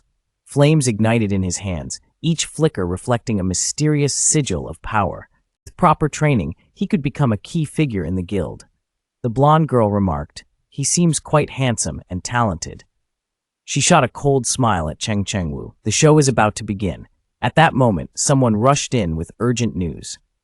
Outside, countless dark creatures are rampaging and destroying the village. Upon hearing this, the blonde girl gritted her teeth in anger. "This is a disaster, ruining my plans. All players above level 50, gather quickly." Before long, they traced the source of the disturbance back to, "This man has wreaked havoc on many villages, yet he wears a look of embarrassment. How infuriating, Cheng Chengwu. It seems that my reputation as the mage of the lion form is about to be tarnished by him." Meanwhile, Cheng Chengwu was mercilessly slaughtering foes within the guild hall. "Tell me the list of remaining trade guilds and their exact locations. I need this information to eradicate them myself." Yet this man seems oblivious to the danger. "Do you dare to openly challenge 2 beings of the 9 stars? Do you wish to leave this tower alive? Don't worry about me. Focus on your own safety first." With that, he tightened his grip around the throat even more. The man immediately reached for something on the table across from him, but only the dead can keep secrets. He then picked up a list from the trade guild, which included the Kim Shu Trade Guild. "Can Kaleman, prepare for my vengeance. I will systematically destroy the foundation of your existence. But first, let this trade guild before me vanish completely." The scene shifted to President Kim Shu, who was flipping through documents at his desk. Why write a letter instead of just a report? But when he opened the letter, his eyes widened in disbelief. How does this monster know about this? At the same time, President Beck of the White Light Guild felt that this incident might have been instigated by Trangok and Dao. He questioned the 2 women who were attending to him. "What does this person look like?" "He has a tall, straight nose, a handsome man," one replied. "The other has a round, flat nose, extremely ugly." At that moment, everyone realized they had fallen under Trangok's illusion. Just as Trangok expressed his desire to know everything in their minds, a series of urgent knocks echoed from the door. "This isn't good. Have they discovered us?" Immediately, Trangok declared he would count to 3 before opening the door, while Carl prepared to capture whoever entered.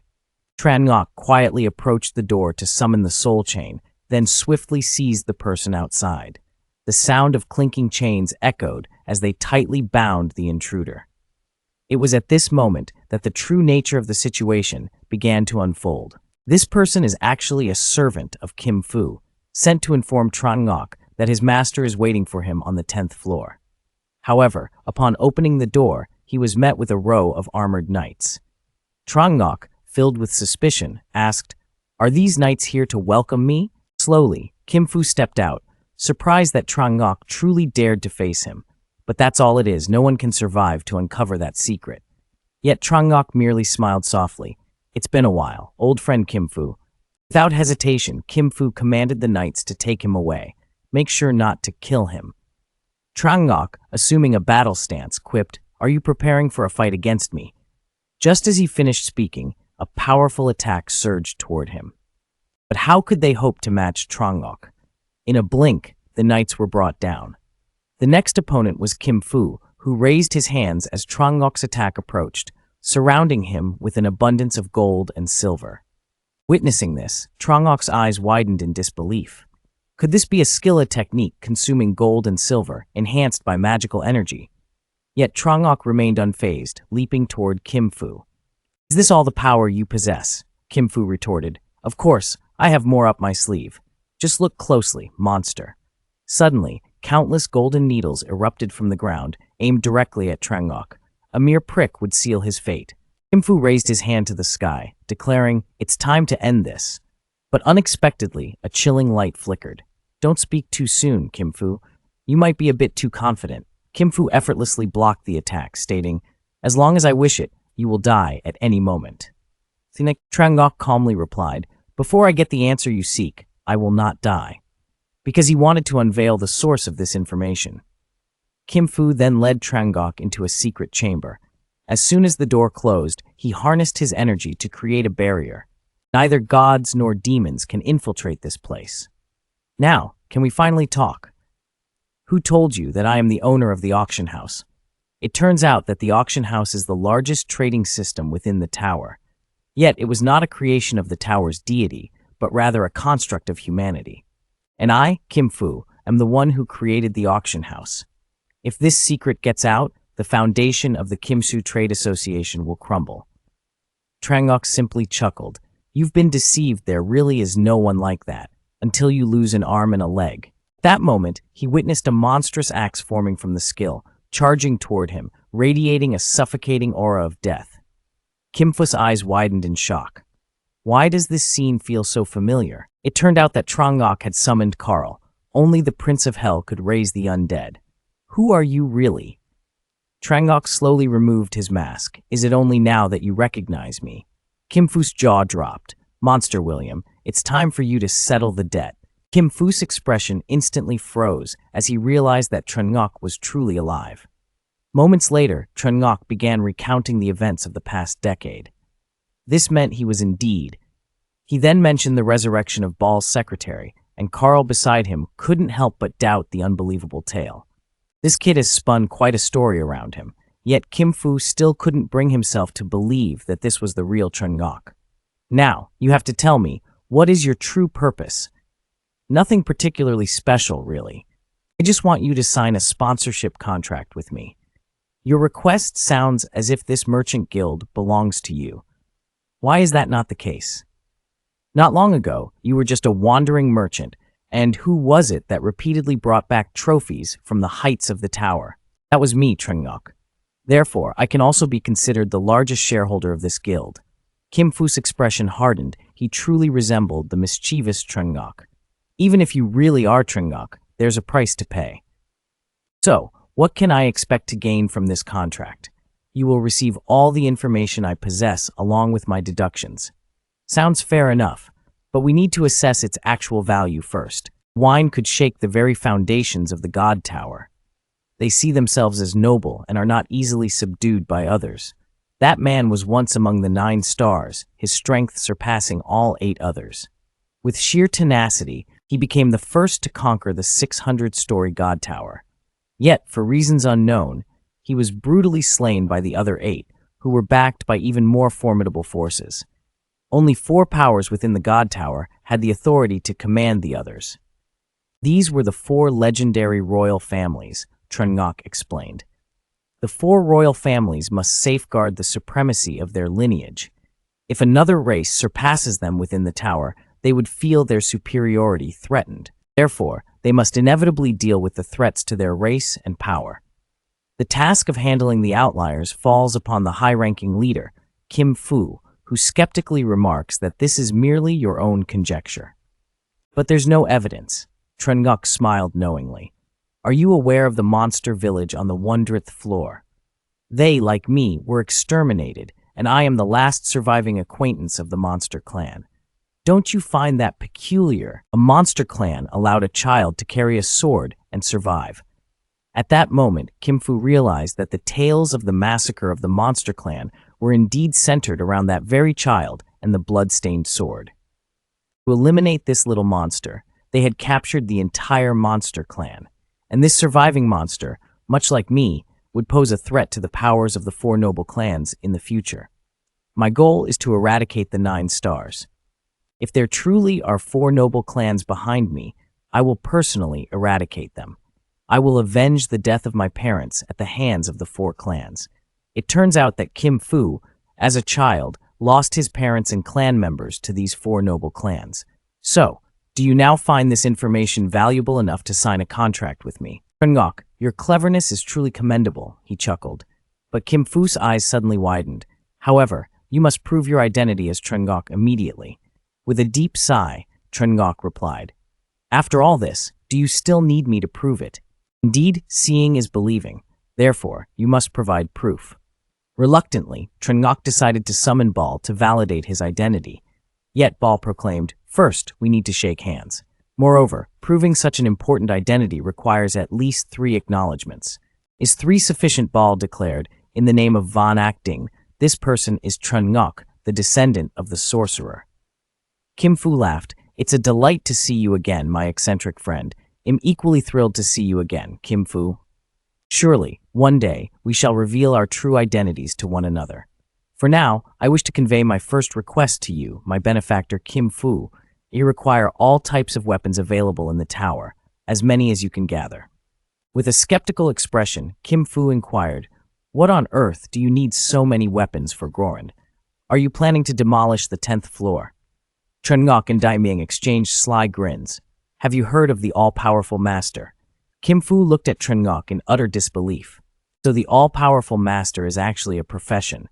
Literally, it means I am proficient in all kinds of weapons.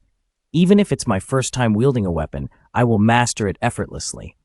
This revelation left Kim Fu feeling uneasy. If that were true, Trengok would be vastly stronger than before. Though he might seem a bit weak now, in 10 days he would surely stand atop the Divine Tower. Therefore, what Trengok needed to do now was to maximize his potential. Next, he arranged for Pa Fi to purchase all the weapons on the 10th floor of the Divine Tower. He would acquire them piece by piece under the guise of various trade associations. The scene shifted to show Duto testing his limits in a solo attempt on the 10th floor. Unfortunately, his limited strength repeatedly sent him tumbling back to the 9th floor. To reunite with his brother, Ro, he vowed to become stronger. At that moment, the spirit of the Emerald Eye Sword suddenly appeared. Why not harness my power directly, Kyu? You could obliterate that half-beast boss in an instant. Without hesitation, he responded, When we parted, I promised everyone that I would strive to become stronger on my own. The scene transitioned to Parfi, who was pulling out a set of garments. She explained that everything necessary was contained within this outfit. Cheng gazed at Kim Fu in astonishment. What's going on? Kim Fu smirked and clarified, This is called dimensional space. This outfit has a lining connected to a dimensional space. If it's just for storage, its capacity can rival that of a large warehouse. Moreover, it can alter temperature, color, and size according to the wearer's preferences. Such attire is exceedingly rare within the Divine Tower. You should be cautious when using it, especially since you'll be footing the bill for all future expenses. At this moment, Sin Thai, accompanied by 2 of his henchmen, finally set foot on the 10th floor of the Celestial Tower. This was the domain of the White Light Guild, and that so-called Phantom Face dared to threaten me. If I encounter him here again, I will make him wish he had never been born. However, as the 3 of them arrived at the guild's entrance, their eyes widened in disbelief. The White Light Guild building lay in ruins, reduced to a smoldering wreck. The others in the guild had retreated to the 30th floor. While they were discussing their future plans, suddenly, a small white fox appeared from an alleyway. The little fox trotted over with a cheerful expression, its tail wagging excitedly. In a fit of rage, Synthai couldn't help but kick the fox away. How dare this little creature approach me when I am clearly in a foul mood? At that moment, Synthai felt as if his leg had been crushed by a massive boulder, the pain so intense that cold sweat broke out, and he shouted in agony, "Who dares to attack me from behind?" Just then, a shadow emerged from the dark alley. "Enough, I am the fox you just kicked, and I am your future master." With that, Chicheng was preparing to head to the transmutation tower to gather energy. Carl questioned him, "Aren't you already the king of the dead squad?" Chicheng explained, "My profession is drawn from memories of my past life, so currently I possess no energy gained from training."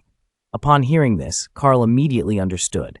At that moment, the nine-tailed fox nearby seemed to be signaling for help. It sensed that its offspring was in danger, triggering a rescue mission. This was a golden opportunity that could not be missed. At that moment, Synthai gritted his teeth and glared at him. "You again, phantom face." Chicheng merely shot him a cold glance. "You seem somewhat familiar." Synthai instantly flew into a rage. "Are you provoking me, brothers? Move in." The weapons of the two henchmen were now aimed at Chicheng's head, but in the next instant, one man and a bottle of liquor vanished without a trace. "Do you know what this little one is capable of? It could turn your lives upside down."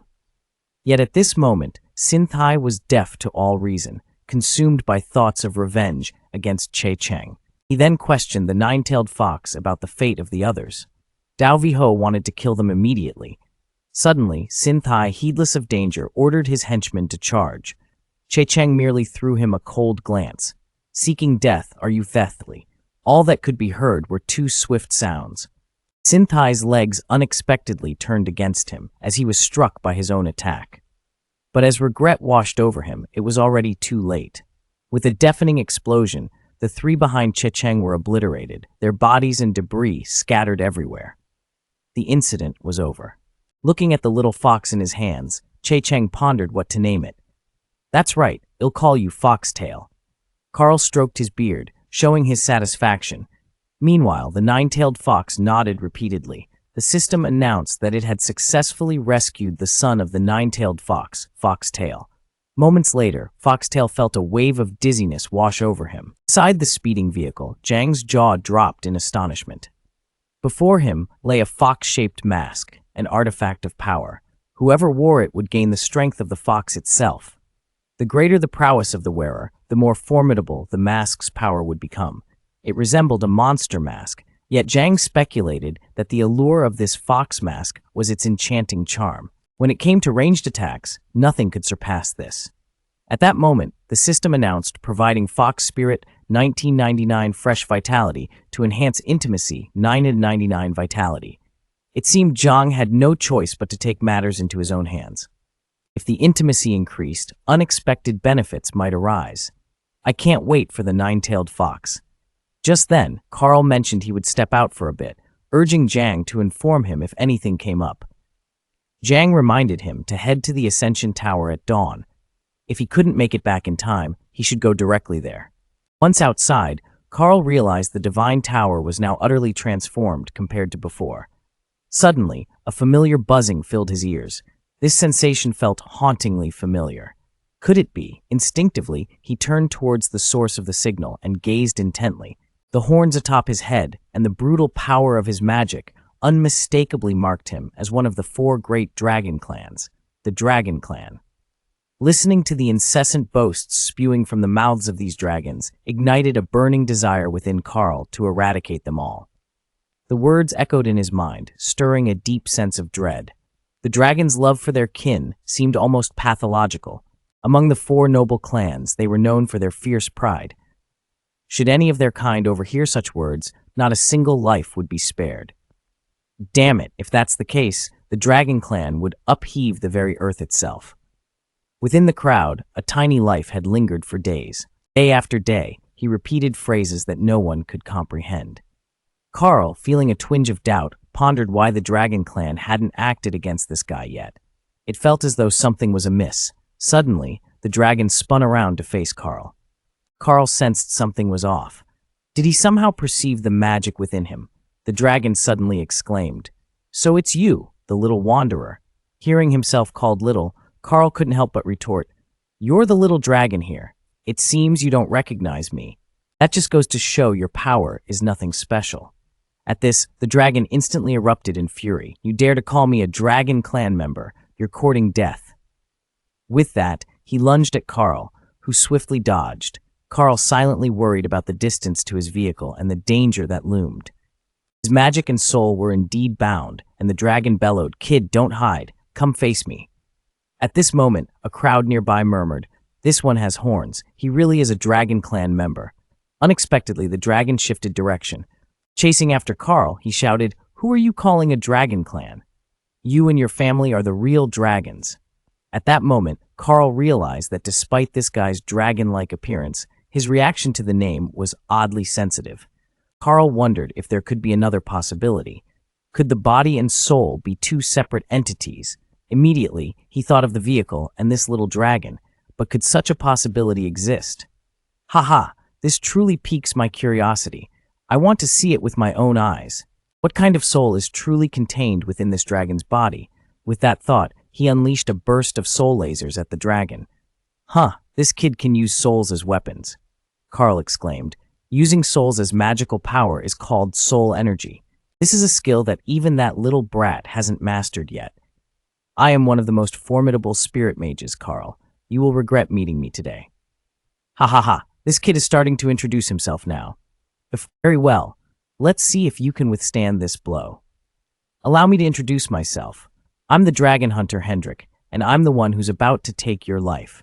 Dragon Hunter Carl. This old man has truly poked the hornet's nest of the Dragon Hunter. It's no wonder he's infamous for slaying dragons. This guy once conquered the 8,000 floors of the God Tower. If he really is the spirit of a dragon hunter, then it's game over." At this moment, Carl finally realizes he might have stirred up something he shouldn't have. If this guy is truly the spirit of the dragon hunter who has climbed 8,000 floors, then even a chariot couldn't help him now. "Kid, don't bother trying anymore." Saying that, he hurled his blade straight at him. "If it's come to this, then it's time to gamble everything." Carl shouted, "Binding spirit." No sooner had he spoken than countless tendrils of spirit energy erupted from the ground, wrapping tightly around the dragon. Immediately after, a massive soul fragment crashed down upon him. The dragon sensed something was wrong and reacted instinctively.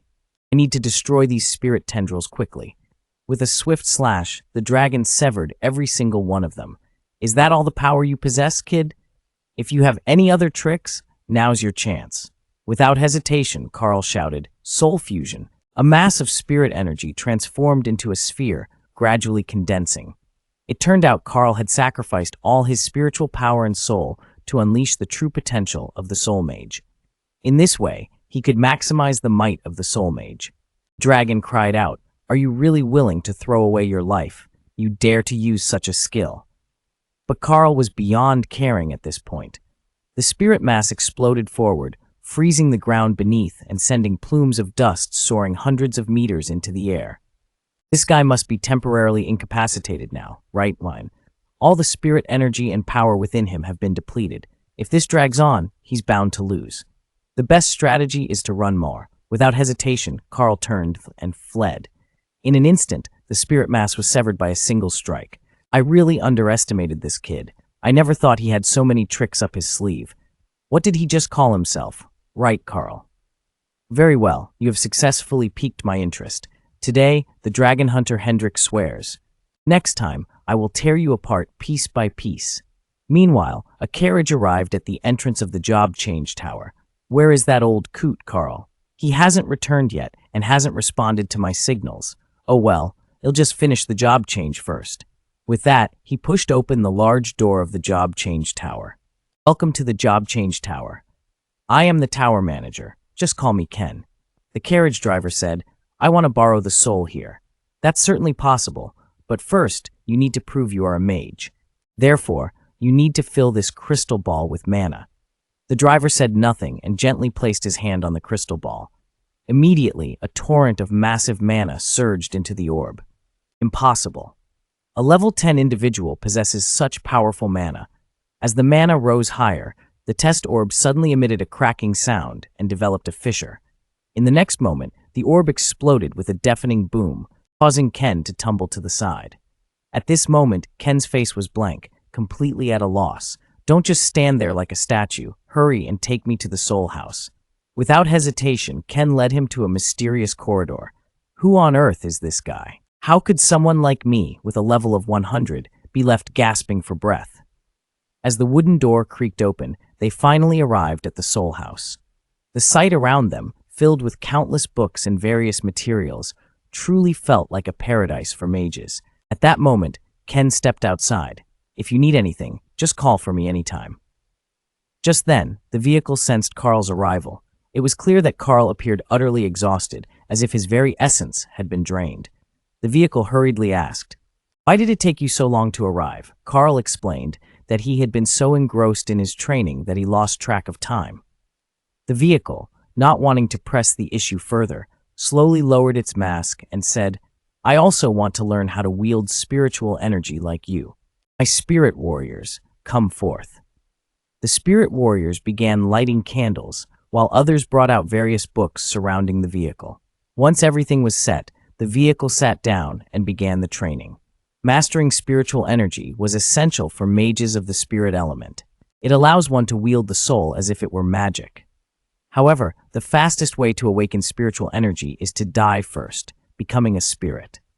Observing the vehicle's tense expression, the little fox beside him kept chirping anxiously. Carl stepped over and gently embraced the little fox. "Don't worry, everything will be all right." It seemed they had entered the spirit realm.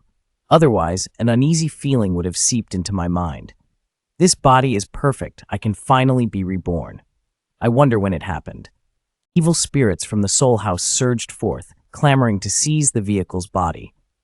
Noticing this, Carl commanded the spirit warriors, "Our mission now is to protect the master from any evil spirit incursions." The spirit warriors, under Carl's guidance, were equally determined.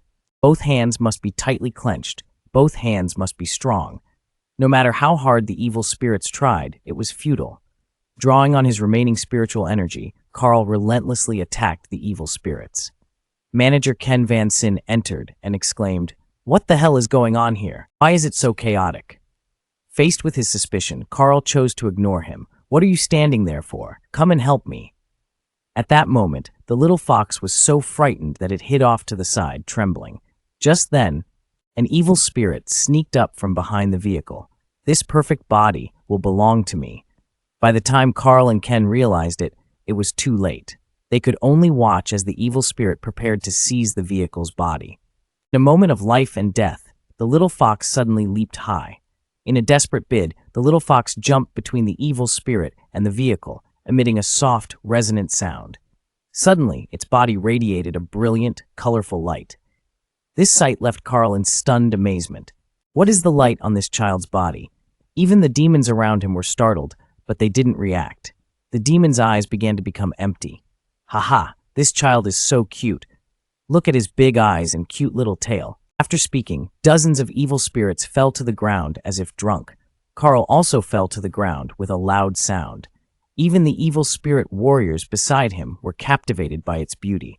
Carl immediately woke up and was careful of the little fox's seductive skills. Not only could he control people's desires, but his soul could also be controlled. It was indeed the bloodline of a divine beast. Just then, a cold voice sounded. "Who has disturbed my beauty? Such a fresh body." Carl immediately cried out, "This is bad, the Dark Bone King. This man used to be a very powerful tower master. We must not let him take over the body of the car. We must find a way to stop him." But Carl fell to the ground before he could take a few steps. "Damn it, it's so charming. The effect hasn't disappeared yet." He immediately shouted, "Little fox, you must stop this guy. That furry little guy. Give way to me." After speaking, Skeleton's stiff hand grabbed onto Little Who, but Little Who didn't back down and was determined to protect his master. he rushed to the Skeleton King in the blink of an eye. The Skeleton King saw this scene and wanted to know what kind of monster it was. The kid who knows nothing about life and death dares to offer himself up. But Little Fox no longer had time to think. It began to shout enthusiastically, surprising the Skeleton King to the point of dropping his jaw. This is the aura of a divine beast. But then, the golden light surrounding Little Fox suddenly went out. A cute little scene appeared in a pink heart. Carlton felt something was wrong. This little guy was using his charm skill for the first time and seemed to have reached its limit. It's a pity that you're too weak, little guy. After speaking, he raised his sword and prepared to chop off the little beard. Now, Xiaohu is lying exhausted on the ground, waiting for death. Suddenly, a beam of light from the aura of death shot towards the Skeleton King. Thank you, Xiaohu. Valerian has awakened. This green stick accepts your punishment. The evil soul of the land of death, I command you to destroy this green stick. The Skeleton King is still trying to become strong. How dare you speak like that?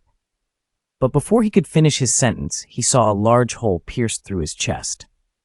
Green Wand, do you have any last words? If not, then it's time to end this. All you could see was Valerian raising his hand and shouting loudly, the fury of the Spirit Mage. The thunderous explosion echoed as the body of the Skeleton King was instantly riddled with gaping holes. This move was truly astonishing. How could one accumulate such deadly power and unleash it like this? Guess what? How does it feel? Is the power stable? Just then, a character named Fopfi suddenly appeared, announcing that there was something important to deliver. This is the poison you need. Its potency will only grow stronger, and this is a supply of explosive provisions alongside some icy sustenance. Plus, this puppet beside me is also a gift for you. Valerian was taken aback by the unexpected arrival. Isn't this puppet what you intended to use? Because I have a mission to carry out. This puppet is a personal gift I send to assist you with various tasks. Valerian furrowed his brow in curiosity. What do you plan to do? I believe it's time to elevate my strength. My goal is to become the top merchant in the tower. However, with the current situation, the strength of someone standing on the 100th floor cannot make him the best merchant. With your collaboration and that of Mr. Kim Fu, I am certain that one day you will become a presence that everyone looks up to in the tower. Therefore, I have decided to take this step. Valerian couldn't help but burst into laughter. What a brilliant idea, and it could even rival Mr. Kim Fu. Once I have enough power, I'll let you in on my plans with Kim Fu. Fopfi graciously bowed in acknowledgement. I will not let you down. After seeing Fopfi off, Valerian opened the box, a sly smile spreading across his face. Upon witnessing this, Talo couldn't help but break out in a cold sweat. Are you planning to consume all of this? Valerian grinned in response. Is there any other reason needed? My innate talent transforms everything I ingest into power, resistance, or something else entirely. Talo looked puzzled. Aren't you even a little curious? The man gazed at the tiny vial of poison, a substance that could fell even death itself upon the faintest whiff, even with the ability to swallow anything. Though resistant, drinking it would still subject him to unbearable agony. Yet, despite all this, the man showed no hesitation as he gulped it down, eager to witness the horror of his adversary, the nine-tailed fox. He didn't even want Little Fox to witness this terrifying spectacle. Little Fox shrieked in fear as she witnessed the violent and bloody scene. At that moment, Valerian suddenly felt excruciating pain. Enduring suffering that no ordinary person could withstand, he gained immense resistance. This was the moment when the manager of the spirit house opened his eyes and inquired, "What about the one standing in the tower and the little fox?" Carlton remarked that everyone seemed disinterested. But when the manager turned back, he was immediately shocked, exclaiming, "It turns out Valerian has captured those goblin beasts." Just then, the demon warriors returned to report. All the goblin beasts around had been captured. "So, let's feed Little Fox something while completing the task," Carlton suggested. "Should we add some seasoning to this brat's food?" Upon hearing this, Little Fox, with an innocent expression, walked towards Master Mountain. But just a moment later, that innocent fox revealed a set of sharp fangs and lunged straight at a pile of goblin corpses. The two witnesses couldn't help but exclaim, "This kid is utterly ruthless." After gorging himself, Little Fox wore a satisfied look. At that moment, Valerian suddenly glanced at Carlton. "Old man, did you do something last night?" Carlton questioned. "How do you know? Last night, your magical energy was unstable. You didn't happen to encounter any of the 4 great royal families, did you?" Valerian explained. "Actually, I had a fight with someone from the dragon tribe. That person was incredibly strong. Fortunately, I managed to escape thanks to the binding chains of magical power." Upon hearing this, dark energy suddenly surged from Valerian's body. Could it be that the 4 great royal families have learned about me already? Someone is coming to help, Carlton thought to himself, alarmed. "Calm down. Don't let your dark energy leak out in the middle of the street." Just then, with a sudden puff, Valerian spat out a mouthful of fresh blood. "It's fine, just a side effect of the swallowing skill." Carlton shot him a glance and continued, "That person is not an ordinary Dragon Tribe member." He recounted the entire incident in detail. Valerian recognized the name of the Dragon Slayer, Hendrik. He had heard of him before. But this situation is too absurd. Suddenly, he felt his body and soul being ripped apart. Then he remembered he was similar to that individual. That person had once been one of the top existences within the Divine Tower. It was said he had brutally killed a captivating dragon. He had mercilessly slaughtered all the Dragon Tribe members who hunted him down. A monster specializing in hunting dragons, thus he earned the title of Dragon Slayer. Yet, it was rumored he had perished on the 800th floor of the Divine Tower. This could be a trap set by the 4 great royal families. The common enemy now, it seems like the time has come to confront this Hendrik. After saying this, he broke into a fit of coughs. Carlton, worried, said, "Don't overexert yourself." Valerian replied, "Though my talent is swallowing, the downside is that I must consume it. Toxins, flames, and cold food cause internal injuries. It's not a simple matter. The best option is to find divine strength to evolve." At that moment, Little Fox on his shoulder suddenly squeaked a few times. Why did Little Fox's skill activate so suddenly? Valerian immediately turned his gaze in the direction of Little Fox's cries, leaning forward. He saw the people in front of him, looking stunned. These individuals appeared strange, each resembling a zombie as they approached the two. However, it seemed these individuals were completely unaware and showed no reaction to Little Fox's skill. Just then, the sound of high heels echoed from a distance. The two turned to look in the direction of the noise, witnessing the crowd parting ways automatically. Automatically opening a road over 1 meter wide, a woman wearing a crown slowly walked up to the two of them. It had been a long time since Mr. Grimus last saw him, and he was happy to see Mr. Valerian. He couldn't help but worry, and immediately picked up his weapon to prepare for battle. "I'm not happy to see you at all," just hearing a voice, a woman approaching him and grabbing his sword. "Please don't worry, otherwise you will regret it. Valerian will be shocked now. Speed is so fast that even I didn't react. Let me reintroduce myself. Okay, Mr. Grimus, facing Miss Geranium, there is no resistance." She gently stroked her face, her mouth completely damaged, and her internal organs severely injured. Valerian asked anxiously, "What are you going to do?" She didn't say anything. Light entered Valerian's body. "What are you doing?" As the light shone, he suddenly realized that his wound had fully healed. Carlton nervously walked forward and asked if she was injured. The woman slowly withdrew her hand. "This was our strength. Sacred power, now you should understand that I have no ill intentions to come here. Let me introduce myself. I am Yuri of the Heavenly Clan, my child."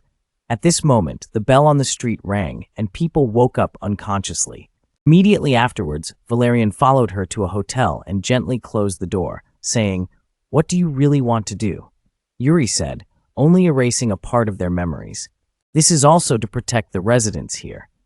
If they knew that heaven had reached the 10th floor, things would have become a mess. This is a mysterious paradise, and they want to protect the residents here.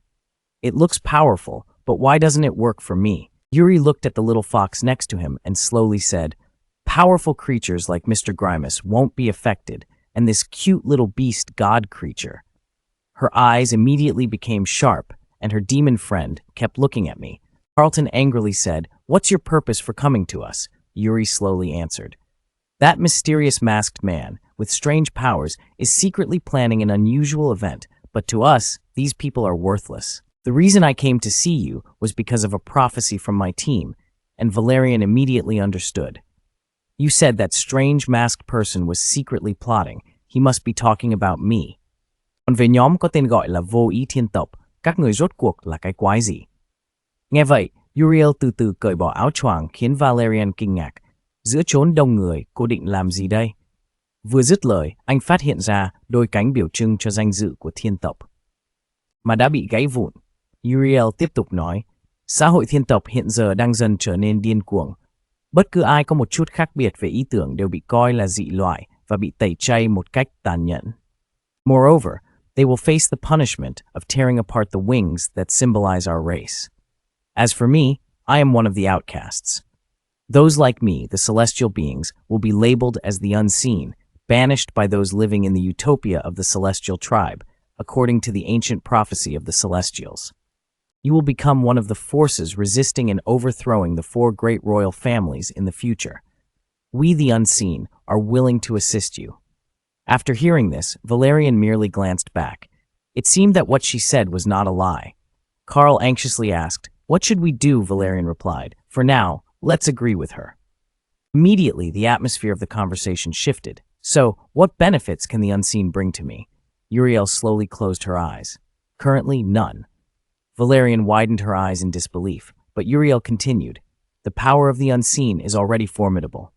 Yet that is why Utopia is both our enemy and grateful to us, for we remain united against our foe." Valerian sighed. This seems a bit contradictory. It's quite unfortunate. After all, it is power stemming from the Celestials. If we accept, the price is indeed too great. The atmosphere of the conversation shifted again. If we agree, it's not impossible, but there's one condition when I need to rely on your strength. You must respond unconditionally. In the name of the unseen Celestials, we declare this condition.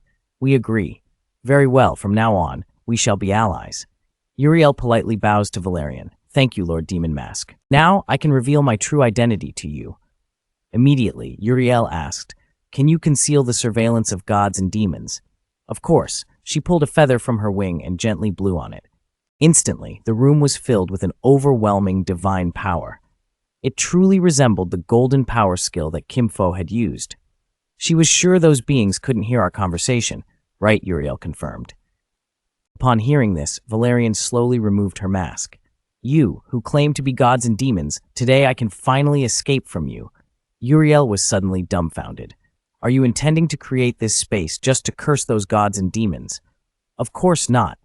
Since we are in the same boat, I should let you know my true identity. I am Valerian, the star among the 9 stars from 10 years ago. Just as Valerian finished speaking, Uriel suddenly knelt down. Forgive us, it was all our fault, Celestial Tribe. Hearing this, Valerian immediately grew anxious. Wait, do you know I am Valerian, who died 10 years ago? At this moment, Uriel was sobbing uncontrollably. 10 years ago, when the 4 great royal families discussed the assassination plan against you, I was also present. And we, the Celestial Tribe, are also among the accomplices. Valerian, hearing this, wore an expressionless face, closing his eyes in contemplation. Suddenly, he took a step forward. An overwhelming aura of demonic energy surged forth. Before speaking, think carefully before you speak. Uriel continued, "Do you know what happens after you ascend to the 999th floor of the Divine Tower? It's like having the tower's overseer, always watching your every move. The 4 great royal families monopolize that supreme position, looking down upon the common folk with disdain. They are perpetually lost in the arrogance of their own race, trampling anyone who dares to challenge the Divine Tower without exception." Upon hearing this, a cold sweat immediately broke out on Valerian. Are you talking about a plan that leaves no trace spore? So you knew this plan was merely a hypothesis, but now it seems clear. It includes you, the mastermind, standing right in front of me. How ironic is that? The thought that the woman before him was one of those who had killed him made Valerian unable to restrain himself. Uriel, I will take your head and send it back to your Void clan. At that moment, Uriel slowly stood up, emanating a terrifying aura. She then spoke softly, but it was because of this that I became void. Hearing this, Valerian was left speechless in shock. What did you just say? Uriel gradually explained. It's because 10 years ago I opposed a plan that leaves no trace aimed at the tower. That's why I became void, and the target of that plan is you, the masked demon." As Uriel finished her sentence, she sat there silently crying. At that moment, Valerian was filled with regret. For a moment, he didn't know what to do. After a long silence, Valerian spoke. "It's my fault I misunderstood. I'm sorry, Uriel. Now I understand the relationship between your Void clan and the celestial race. Thank you for your understanding, Masked Demon. But there's one thing I must tell you. Among the other 3 royal families, there are certainly those who are like us, Void. If you encounter them in the future, I hope you can accept them too." "I agree," Valerian replied. "After all, sooner or later, we'll face all sorts of oddities. But one thing is certain within the 4 royal families, there are those who have been cast out, and their numbers are surely not small. If we encounter them and take them in during the upcoming battles with the 4 royal families, it will bring us much assistance." Instantly, the atmosphere of the conversation shifted. "If I want to meet you again, where should I go to find you?" Uriel replied. "You only need to go to the 190th floor of the Divine Tower in the Dream City." Valerian hadn't expected it to be that low. Uriel explained, "The higher you go, the greater the influence of the 4 royal families, and the upper floors are my domain." At that moment, Valerian also realized, "I almost forgot about that one. The one Uriel mentioned is the Emperor of War, the celestial ruler. Floors 200 and 300 are under his control. Compared to the 4 royal families, the chance of dying at his hands is much higher." Masked Demon, Valerian. "May I change back into my own attire?" Hearing this, Valerian thought to himself, "After all, she's an angel, I can't let her go like this. If possible, could you leave me a few things before you go?" Uriel immediately replied, "You see, apart from myself, I have nothing left." Valerian smiled. "I don't need anything else, just hearing that from you is enough." Uriel immediately covered her chest in surprise. "I didn't expect you to be this kind of person." After saying that, she shot him an angry glare. Valerian blushed. "I just wanted to collect a few feathers from your wings. It's not that I want you just a few feathers. That's all." Hearing this, Uriel let out a soft sigh of relief. "Oh, I see, you scared me to death." With that, she reached behind her back, where the feathers had vanished. "They can grow back," she reminded him, noticing the feathers in her hands. "These feathers should not be carelessly discarded. The Celestial Clan has the ability to track the owner of the feathers." Upon hearing this, Valerian made Uriel ponder deeply. "Don't worry, it'll consume all these feathers. Indeed, this guy was just that kind of person." Instantly, she clutched her chest tightly. After Valerian explained for a while, Uriel temporarily decided to trust him. "Then, I'll see you in Dream City. Rest assured, I will not let you down. Then I will wait and see," Valerian said, still addressing him as the faceless demon. Just then there was a whoosh, and Uriel vanished, leaving behind only shadows of feathers. As soon as Uriel left, a small fox appeared, making a low sound. It was Carl, approaching with a question. "Do we really have to eat now?" Valerian gazed at the feathers in his hand. "Of course, I can hardly wait. I'm very curious whether I can withstand the divine power of the Celestial Clan. If successful, what kind of power will I gain? It's up to you, as long as you can endure it." With that, he reached out toward the little fox. "You mustn't be like that guy, rummaging around carelessly." Just as he finished speaking, Valerian stuffed a feather into his mouth. He even swallowed it right after. But as soon as he gulped it down, Valerian couldn't help but clutch his throat, grimacing in pain. "Ouch, is this what you wanted to eat? As for what happens next, I don't care." With that, he began to play around joyfully with the little fox. "Uncle, let me take you flying." He was completely oblivious to the fact that Valerian was in agony, as if being pricked by 1,000 needles. At this moment, Valerian's body was engulfed in divine power. However, his consciousness suddenly snapped back. He found himself in a desolate space. Immediately, he pushed himself off the ground, struggling to stand. Gazing at the scenery before him, he questioned, "Is this the inner world? How did I end up here?" Then he realized his body couldn't withstand the divine power. It seemed he had to settle the score here before he could escape. Then, let's begin. He used his hands to feel everything around him, then turned to look. Before him appeared a dazzling golden waterfall, birthed from divine power. The force of these tiny feathers loomed in his eyes like a towering mountain. This golden waterfall was the divine power within him. Fortunately, he hadn't clashed with Uriel earlier. If it weren't for this moment, I might have already been a lifeless corpse. Thinking of that, he swallowed hard, but if I could defeat it and consume that very corpse, wouldn't that be— No, stop thinking, Ine. If it were truly the case, I would likely perish instantly. But right now, in a shocking realization, he recognized that the thoughts swirling within him were vividly reflected in his inner world. A torrent of divine energy surged like an overwhelming flood, threatening to engulf him.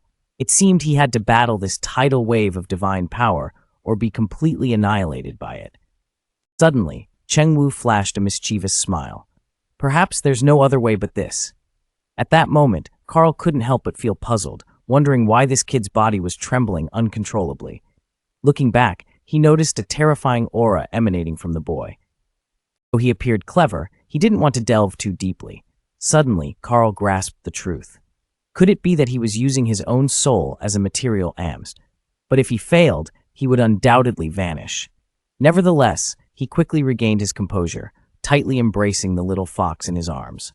Could it be that no matter what, at this moment we must trust him? If his body is still capable of movement, it means he has a plan of his own.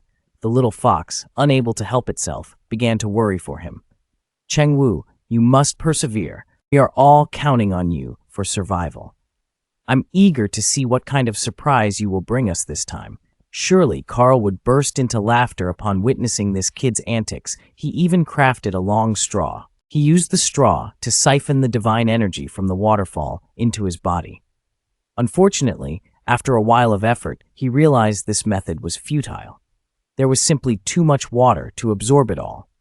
He thought that by using his spiritual power to create a suppressive image, he could gulp down the torrent, but now he realized he had underestimated the complexity of the task. He needed to find a solution to the current predicament, or his soul would be completely suppressed by the divine power. A warrior cannot return to reality if he is overtaken. So, he resolved to utilize the domain he was most adept in to conjure the most fitting image to swallow the surge of divine energy. He raised his hand and a colossal creature formed from spiritual energy suddenly materialized. I want to see how much divine energy can coalesce into liquid gold. It turned out he had crystallized his spiritual energy into a gigantic shark, now resembling a divine dragon, continuously devouring streams of golden liquid. His throat mirrored the colossal shark's as it feasted voraciously. He couldn't wait to feel the power that the divine energy would grant him. Now, the most crucial part was just beginning. He watched as the shark roared like a divine dragon, soaring straight up the waterfall. Instantly, it opened its massive mouth, and the golden water gushed directly into its waiting maw. Truly a delectable treat. He wanted to see how much more there was. At this moment, Chengwu's eyes glimmered with greed. Not enough, not enough. This definitely isn't enough. I want more. I want more. I crave this divine power to grow even stronger. Initially, he worried he couldn't consume as much, but now he only regretted that the golden stream was too little. Tringvu's face blossomed with a bright smile. Beside him, Bal immediately wore a devilish grin, clapping enthusiastically for this performance. He cheered for the emergence of the gluttonous king. Tringvu's actions reminded him of the old days when Bal was a dragon consumed by greed. He was not only consumed by the desire to devour everything, but he also longed to engulf the entire world. Now, compared to him, Tringvu had clearly manifested the insatiable greed of humanity.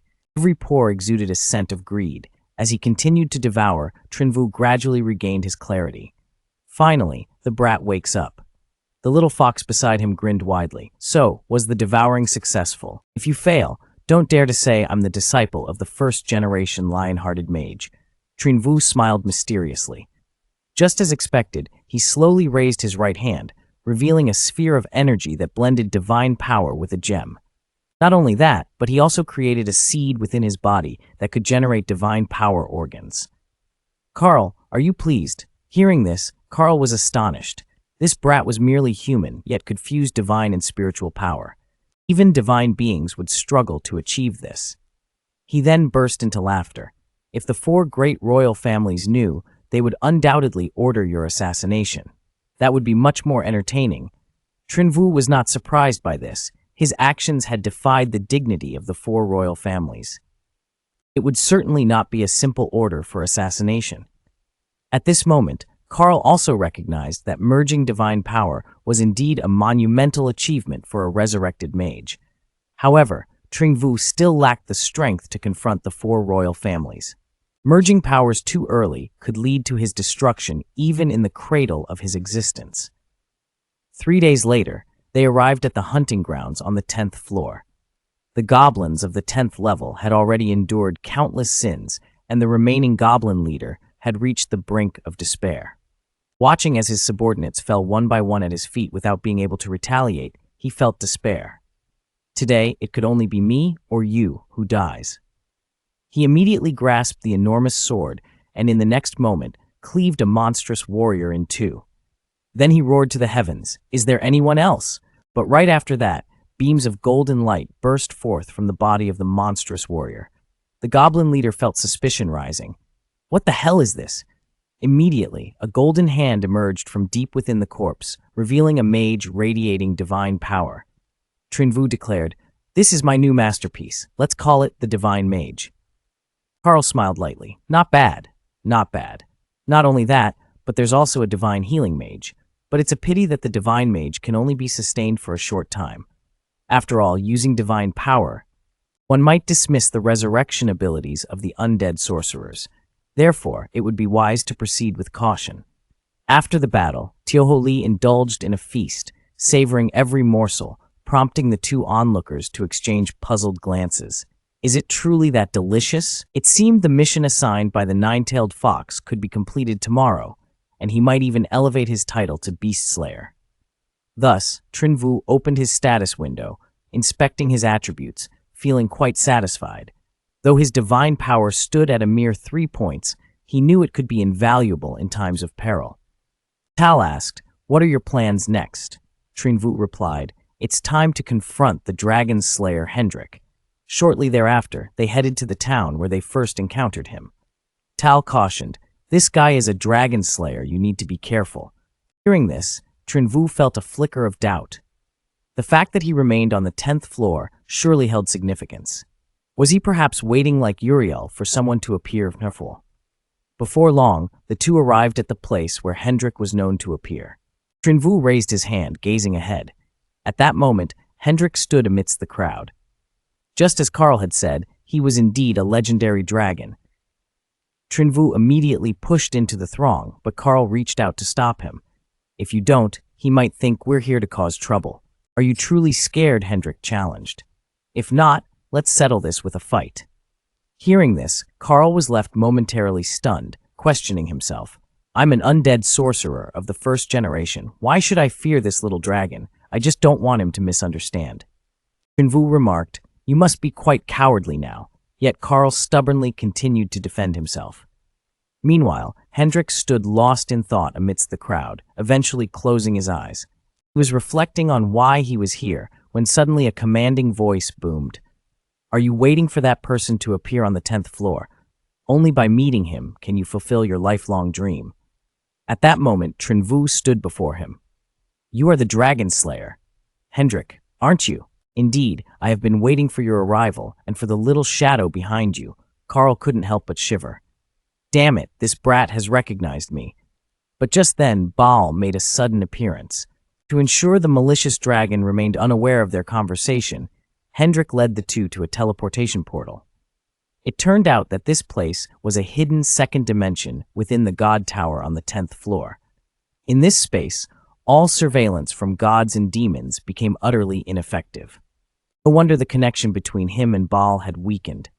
Hendrik was no longer hesitant. He proclaimed, "I will eradicate every dragon that has taken my life, leaving none alive. Are you ready to fight alongside me?" Hearing this, Trinvu merely chuckled softly. "To call yourself the Dragon Slayer Hendrik, is this dream of yours so pitifully small?" At these words, Hendrik's anger flared instantly. What nonsense is this brat spouting about being pitiful? Realizing the situation was escalating, Karl immediately intervened, cautioning, "Be careful with your words.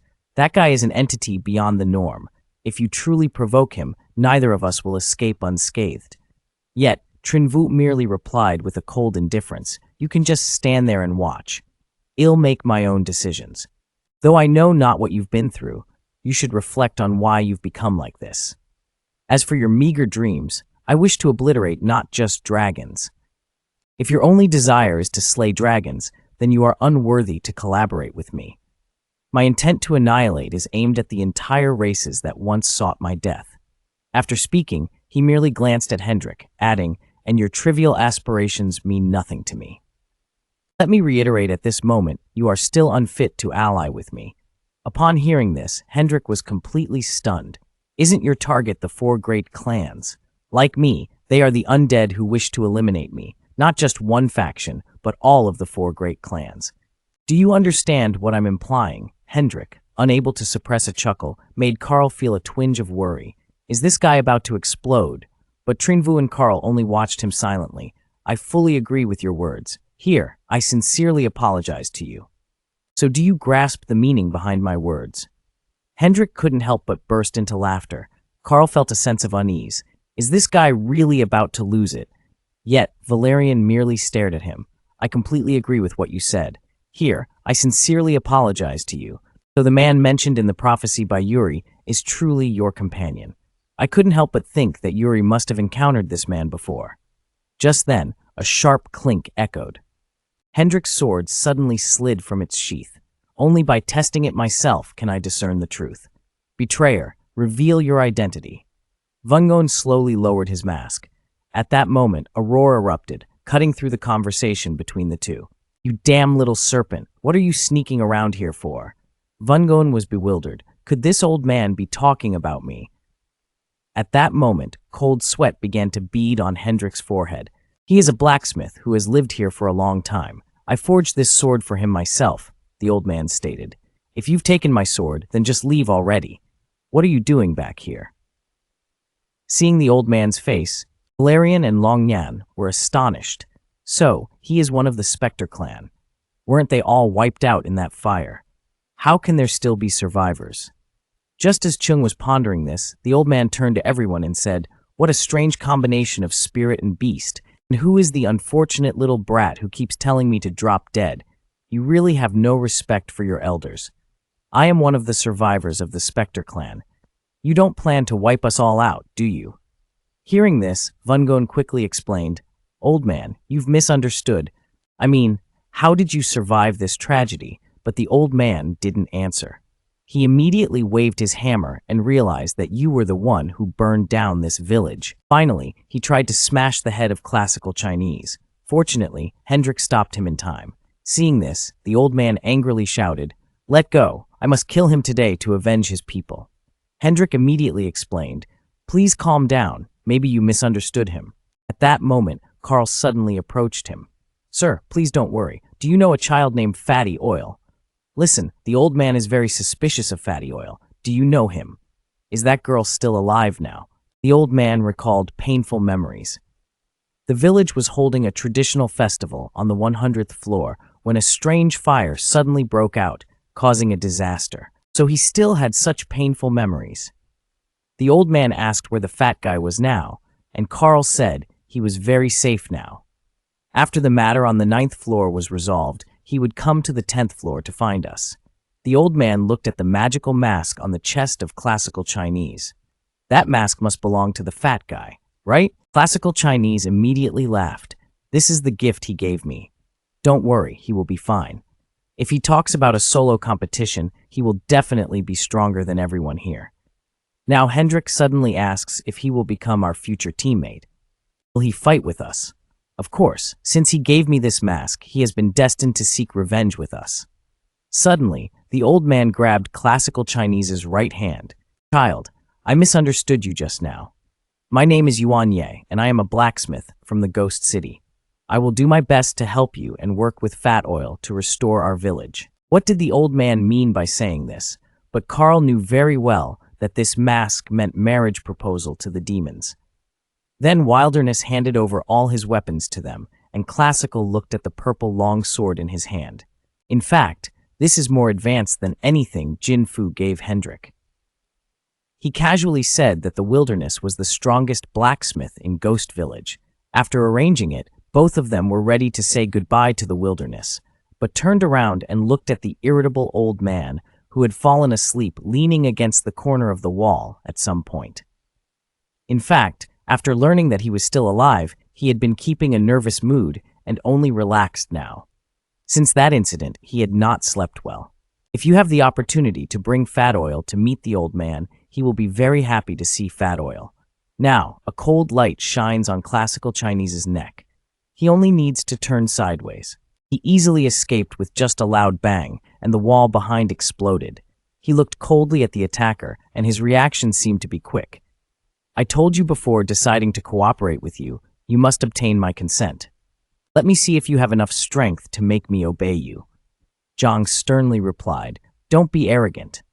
On the contrary, you need to prove your strength and let me cooperate. Now the two of you look at each other, and a big battle is about to break out. Hendrik rushes forward like the wind, and the Classical Chinese calmly faces each other. Then show off all your strength. Only a few whooshing sounds were heard, and the big knife in his hand slashed towards Classical Chinese. However, he could only strike a few monster warriors at a time, and Classical Chinese could only use summoners to fight against them. He immediately shot countless swords from the air, but was easily stopped by Hendrik. But at that moment, Classical suddenly jumped down from above, and cold sweat quietly fell on Hendrik's face. This child is very cunning. He saw the dagger in Classical Chinese coming, but Hendrik didn't move. He just made a movement to defuse the attack. However, he was still surprised that he could use his all-around master's talent to create a new swordsmanship, but he eventually climbed up to the 800th floor of the Divine Tower. Suddenly, Hendrik grabbed Classical's arm and threw him fiercely until he hit the nearby wall before stopping. Seeing this situation, the little fox couldn't help but complain that although being the king of hell is a good profession, its attack power is still insufficient, and its skill has a fatal weakness, which can only resurrect monsters below the 10th floor at most. Blue soul chain rang out. It turned out that Carl had released a soul chain that bound him together at some point. Therefore, if he were the first hellish wizard, he might not just be a monster below the 10th floor. Soon after, a huge lightsaber suddenly appeared, composed of the power of 3 demons, and only the main roared towards the sky. Gonal. This huge sword was surrounded by silver-black lightning, and even the surrounding space began to deform. Hendrik saw that the situation was not good, but he was firmly bound by the chain and could not move. He created a new swordsmanship, but no matter what, he climbed up to the 800th floor of the Divine Tower. Suddenly, he grabbed Valerian's arm and threw him fiercely until he hit the next wall, where he stopped. Little Fox couldn't help but worry. Although the Necromancer Kingdom is a good profession, its attack power is still a bit weak, and its skill has a fatal weakness, which can only resurrect monsters within 10 layers. Chain of Azure soul chains clinked ominously, revealing that Carl had somehow unleashed the soul chains that bound him tightly. If it were the first-generation Necromancer, these would not merely be monsters from the 10th floor. Suddenly, a colossal sword of light materialized, conjured by the gathering of divine magical energy. Valerian roared, Gungnir. The massive sword swung, accompanied by streaks of black and silver lightning that erupted, warping the very fabric of space around them. Hendrik, witnessing this, felt a surge of anxiety, but the chains held him fast, rendering him completely immobile. A gigantic sword of light formed from the power of 3 souls. The war god let out a thunderous roar, and on the massive blade of Gungnir, black and silver lightning crackled like curses unleashed. Even the surrounding space twisted abruptly, as if dominated by that overwhelming power. Hendrik's heart swelled with dread at the sight, but the chains binding him left him utterly powerless. This is the most powerful spell I have ever cast. In just 1 second, I could sever the head of the Beastmen leader. I wonder if you have the strength to stop it. Here we go. Colossal sword, it roared as it lunged straight towards Hendrik's head. Noticing the dire situation, Carl immediately relinquished his hold, regardless of Hendrik's futile thrashing. In this life-and-death moment, Hendrik clutched the dagger in his hand, its blade suddenly glowing with a strange red light. Tal shouted, "This isn't good, Mar. Could this energy truly be what Tal predicted?" The strange red light on the blade was the legendary dispelling technique. Instantly, the soul chains binding him shattered. "Valerian, get back!" Tal exclaimed. "This guy's sword is extremely dangerous." The unexpected scene left Valerian stunned. His strongest attack was effortlessly nullified. Hendrik bellowed, "Raging Dragon Slash." A ripping sound echoed as the colossal sword, forged from divine magical energy, was suddenly cleaved in two. Even more terrifying, Hendrik's counterattack immediately redirected towards Valerian, who had no time to react. Carl could only watch in horror as this surge of energy consumed him, helplessly calling out Valerian's name. Almost instantly, Carl was struck with a powerful blow, spitting out a mouthful of blood. "You must be the strongest force of this guy. Well then, let's see what else you can do. There's nothing more to say. Let everything come to an end."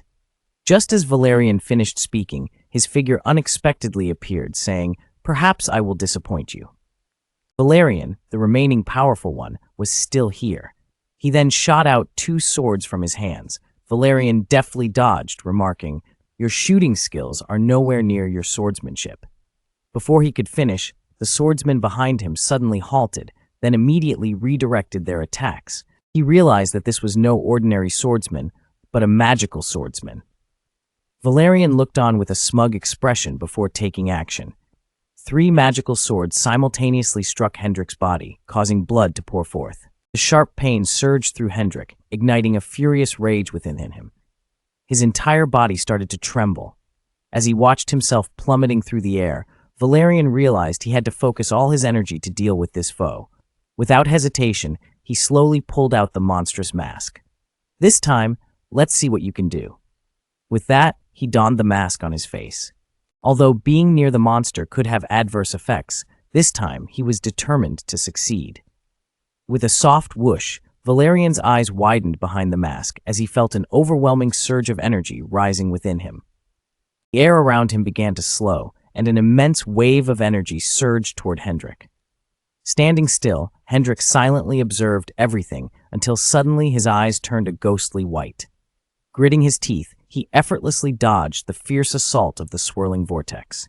After a challenging opportunity to strike, only to have it evaded by this guy, Hendrik shouted defiantly, "I never expected you to be this strong. I admit my defeat, but this ignites a fierce fighting spirit within me. Come at me, bring it on. Let the flames of my passion blaze once more." Hendrik roared as a blinding light erupted from his mouth. Suddenly, a giant figure cloaked in gold loomed over the tiny humans below. The attack came so abruptly that no one had time to react. Through the monstrous mask, Valerian had already predicted the trajectory of the strike, but at his current speed, he couldn't evade it. If he were to be hit by this blow, everything would come to an end. Perhaps there was no choice but to try once more. With that thought, he pulled out the fox mask from his cloak, causing the ears of the little fox to perk up immediately. It seemed he could only rely on you now. What surprises would this fox mask bring him? The sounds of their battle stirred the old man awake. Trembling all over, he exclaimed, "What the hell is happening? Is that you, Wind Lizard?" The little fox suddenly leapt high into the air. The old man wished to intervene, but found himself powerless to act. Gazing at the surge of energy exploding in the distance, the little fox emitted a few cries. At that moment, Hendrik's attack was also being readied. "Quickly, reveal your trump card, otherwise there may not be another chance." His body instantly became a blur. Valerian sensed that this guy's speed was so fast that he could hardly see him. Before he could comprehend what was happening, a dark figure charged toward him. Valerian's eyes widened as the sound of a resounding clang erupted amidst the flames. Buildings were reduced to rubble, leaving only a towering column of black energy where the two stood. How could this be? This guy clearly couldn't avoid the blow. Before he could finish his thought, Hendrik appeared. A sudden sense of danger washed over him from behind. It turned out that Valerian had stealthily approached him without him realizing. Hendrik quickly turned around to see the mask on his face. Could it be Lingwu? "Are you playing dress-up, Valerian?" With that, he charged swiftly toward Valerian. But at this moment, Valerian's hand grew a sharp claw, and rushed towards Hendrik with a swoosh sound. The two of them attacked with a loud bang. The sound was constant, and their speed and strength seemed to be different. This is a mask, but when facing an attack, Hendrik's reaction is noticeably slower. This is a great opportunity. In this golden opportunity, he puts all his strength on Hendrik. But there is no power. Only Hendrik is condensing huge energy in your hands, which is very dangerous. This guy deliberately exposed the loophole of using magic and only heard a whoosh. There were burning rock fragments everywhere, but Valerian still struggled to get rid of Hendrik and didn't want to give him any chance to breathe. Valerian's eyes suddenly lit up. He felt countless red lights in the ocean, and inside Hendrik's body, he was stunned, gritting his teeth and making a click, click, click sound. Unfortunately, I am not interested in men.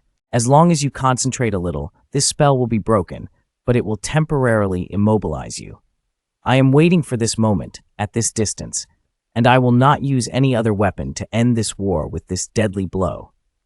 Jujingshan, I will borrow your skill once. This punch will be a perfect combination of divine and ghost skills, creating an energy ball. The main purpose is to unleash my full power. Hendrik, hold this punch and my first punch will hit Hendrik. Only with this punch can my eyes see anything, and then the ground will make a huge explosion sound. The whole ground was shaking, dust was drifting, and even Carl in the distance was affected by this energy. He fell down, couldn't stand up, and didn't know what the outcome of winning or losing would be. He opened his eyes wide. A figure slowly emerging from the smoke was Valerian. He had no lip expression on his face, and a few drops of black blood appeared from the corners of his eyes. Then he knelt on the ground, and with a bang, Carl nervously called out his name, but to no avail. Damn it, this punch consumed all my energy, my body couldn't move, and the last punch could have ended this war. Finally, Hendrik slowly walked out of the smoke. You must use your sword to support your body, and then lift it up with difficulty, little one. I acknowledge your ability. Listen, Valerian is just swearing, but cannot admit that you just received the strongest blow. You should fall. What an annoying monster, Hendrik said coldly. I didn't expect you to say I'm not suitable to do this. If that's the case, be prepared to face my final blow and make a decision. I'm very satisfied with you. No matter what move you employ, I will acknowledge it. Upon hearing this, Valerian froze, but soon realized something was off. Wait, my body can't move. Yet Hendrik paid no mind to this, instantly transforming into a massive red dragon, charging straight at Valerian. This skill is called Fire Dragon. Let's see if you can withstand it. Valerian could only stand there dumbfounded. Fine, you've proven your worth. As soon as he finished speaking, Hendrik's attack morphed into petals swirling around. Valerian, you truly are a despicable wretch. Next day, as soon as he stepped outside, a cacophony erupted. Little Fox woke up groggily, exclaiming, "Oh my, it's so loud, can you all just shut up?" But the moment he realized his body was tightly wrapped up, resembling a cocoon, Carl had arrived. Does it hurt? Hang in there. Don't push yourself too hard. If it hurts, just endure it. Hearing this, Valerian began to unwrap the bandages, grateful for the little hints of wisdom from Uriel. Otherwise, he might have ended up as a soulless husk. That old man still dares to mock me. Just wait, it won't be easy. Little Fox could only sigh. At that moment, a knock echoed from outside. The door slowly creaked open. Is your body all right? Thankfully, nothing serious happened. Carl grinned widely as he peered in. Suddenly, remembering their first encounter, cold sweat trickled down his back. Then he scratched the back of his neck. Please don't take it to heart what happened when we first met. I won't. Having chosen to stand together against the 4 great royal families, let's forget all the unpleasantness. Hearing that, Carl burst into laughter. Who knows what kind of storm these 2 madmen going at each other will stir in the future. At that moment, Li Ke glanced at Valerian, noting that he seemed to have hit a bit too hard yesterday. Valerian, fuming, retorted, "Are you 2 here to watch me suffer? Next time we fight, I will definitely defeat you." Meanwhile, Li Ke could only wish for that day to come soon. Valerian looked at Li Ke, stating that today he had no other business but to hear his story, along with all your past and the reason why you died along with your current dragon god body. Hearing this, Hendrik slowly spoke. My family and hometown were wiped out by the dragon clan since I was a child. leaving no trace behind. My parents died right before my eyes, yet I miraculously survived. Faced with such a scene, I was utterly powerless. Watching the silhouettes of the dragon clan leave, I harbored a fierce hatred for dragons and their scales. After that, I began my solitary ascent up the tower. Fortunately, I was exceptionally talented, and on the 600th floor, I defeated a dragon for the first time, commencing my plan for revenge. At that speed, does it mean that from that moment, you began hunting the 4 great royal families? Indeed, but at the same time, the hunting teams of the 4 great royal families began to pursue me. However, as my power increased, their pursuit lessened. This means their stronghold must have perished after the 800th floor. Chetrin stood bewildered. Assassination. It's not just any chase. It's a system of adjustment that even the most skilled warriors can't monopolize. The higher the experts climb, the more their abilities are restricted. In that moment, Chetrin finally understood. So, the reason I could withstand those powerful blows was because of this. If not, I would have surely perished on the spot. So how high have you climbed? Nick replied nonchalantly, I've reached the 900th floor. My journey through the tower ended there. You've reached the 900th floor. That's unbelievable. It seems this person truly has the potential to become extraordinary. Nick continued, To catch me, the 4 great clans formed an even stronger assassination team. Eventually, I could no longer hold out, and I became what I am now. Ironically, among many clans, I ended up as the dragon body that I despised the most. That must make your feelings quite complicated, Chetrin remarked.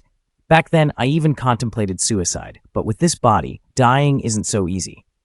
So I chose to accept it. I will use this body as a tool for my revenge. Very well, just as I imagined.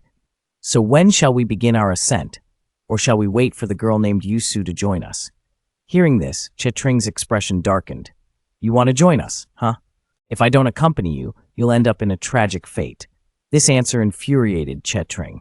At that moment, Li Ke spoke seriously. You should feel fortunate. In my previous life, I fought alone until the very last moment. Regarding the proposal to form a guild, after some thought, I completely agree with your suggestion, Hendrik. However, there's still one issue we need to address first. Hendrik looked puzzled. What issue, Ozolith? But it's nothing too serious. I haven't completed the mission that Baal entrusted to me on the summit of sin. Before I enter the 100 floors, I must ensure my name resonates throughout the Divine Tower. If my reputation is overshadowed by the news of the guild's formation, it will hinder my mission for Baal. Hendrik pondered for a moment before suddenly widening his eyes. This problem is quite easy to solve. The guild president will be Valerian. This will perfectly resolve everything.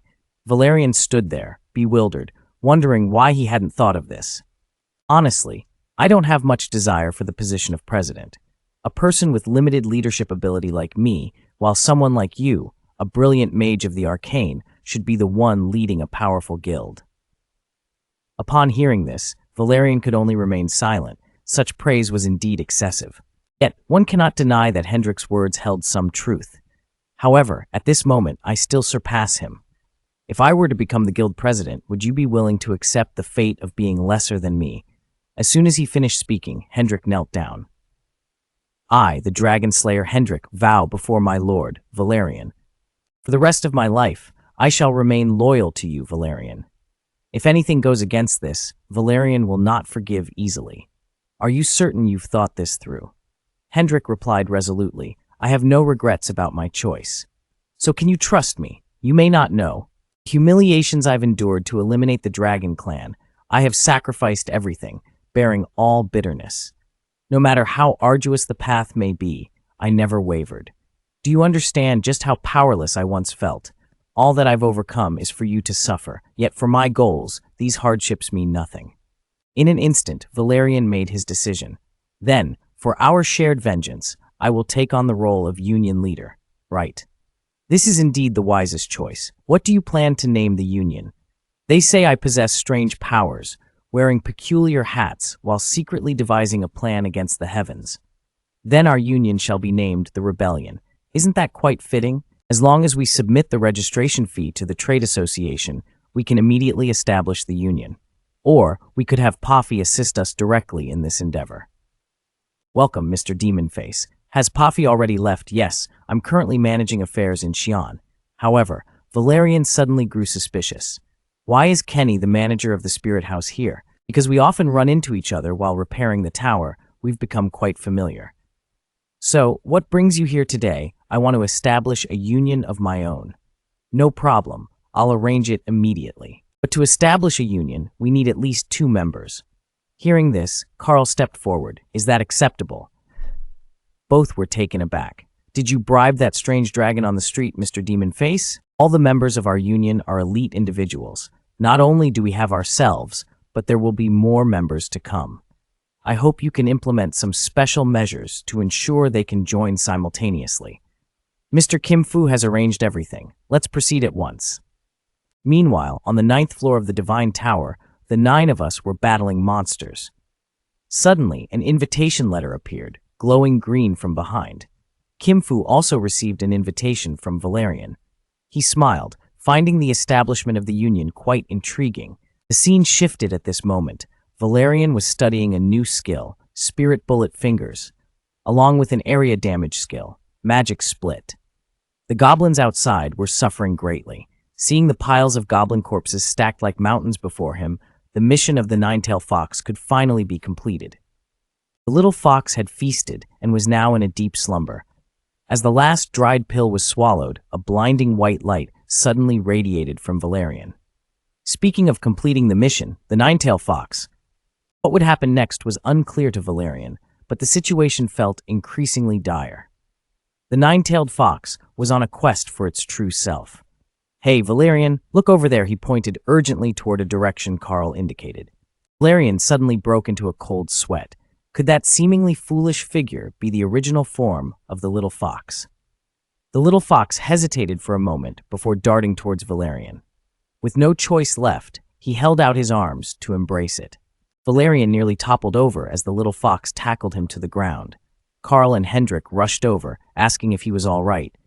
I'm fine, Valerian reassured them. Bale remarked, that child is adorable. Of course, who doesn't know whose child this is, the Nine-Tailed Fox retorted, glaring with its big, glossy black eyes. With a stammer, the little fox called out, Baba. Upon hearing this, Valerian and the others froze in shock. Baba just then, 2 delicate white legs approached slowly from a distance. Brother, how did you have a daughter so quickly? The newcomer was Yosu, the one Cece had once dreamt of. Valerian stood there dumbfounded, grappling with how to explain this unexpected appearance of his daughter to Yosu. The little fox, transforming into a human shape, pointed at Yosu and asked, Who is that woman? Valerian gazed at the little fox in shock, taken aback by the sight of such a grown child, while Yosu was equally bewildered. She called me brother. How did a child grow up so quickly? The little fox pointed at Yosu again, pressing the same question. Valerian, still in disbelief, looked at the little fox, astonished by the existence of such a big child, while Yosu was lost in her own confusion. Is this a reward for the Nine-Tailed Fox's mission? Just as Valerian prepared to demand a clearer explanation in response to the little fox's puzzling statement, it declared, From now on, you will take care of this child. With that, it vanished instantly. Carl humorously teased, Congratulations, you have another daughter now.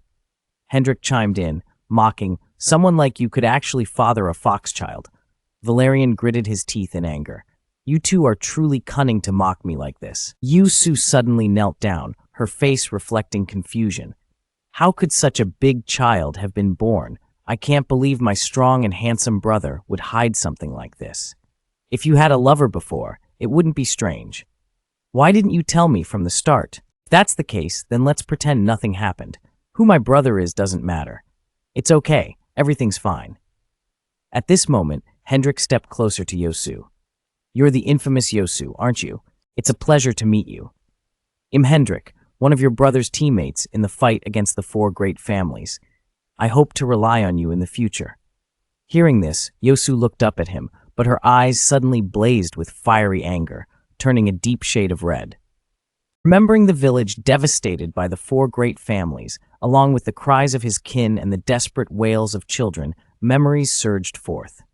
The figure before him was unmistakably the one who had destroyed the village. Rage boiled within Yosu, causing his teeth to grit tightly. With a swift motion, she unsheathed her blood-stained sword. "You must die immediately." A surge of furious energy erupted from her. "Die." With that, she hurled her sword towards Hendrik. "Wait, you must be mistaken." Valerian quickly interjected. "This girl seems to have misunderstood me." Hearing this, a sinister grin spread across Valerian's face. "You deal with her yourself. She's furious at seeing you, which has nothing to do with me."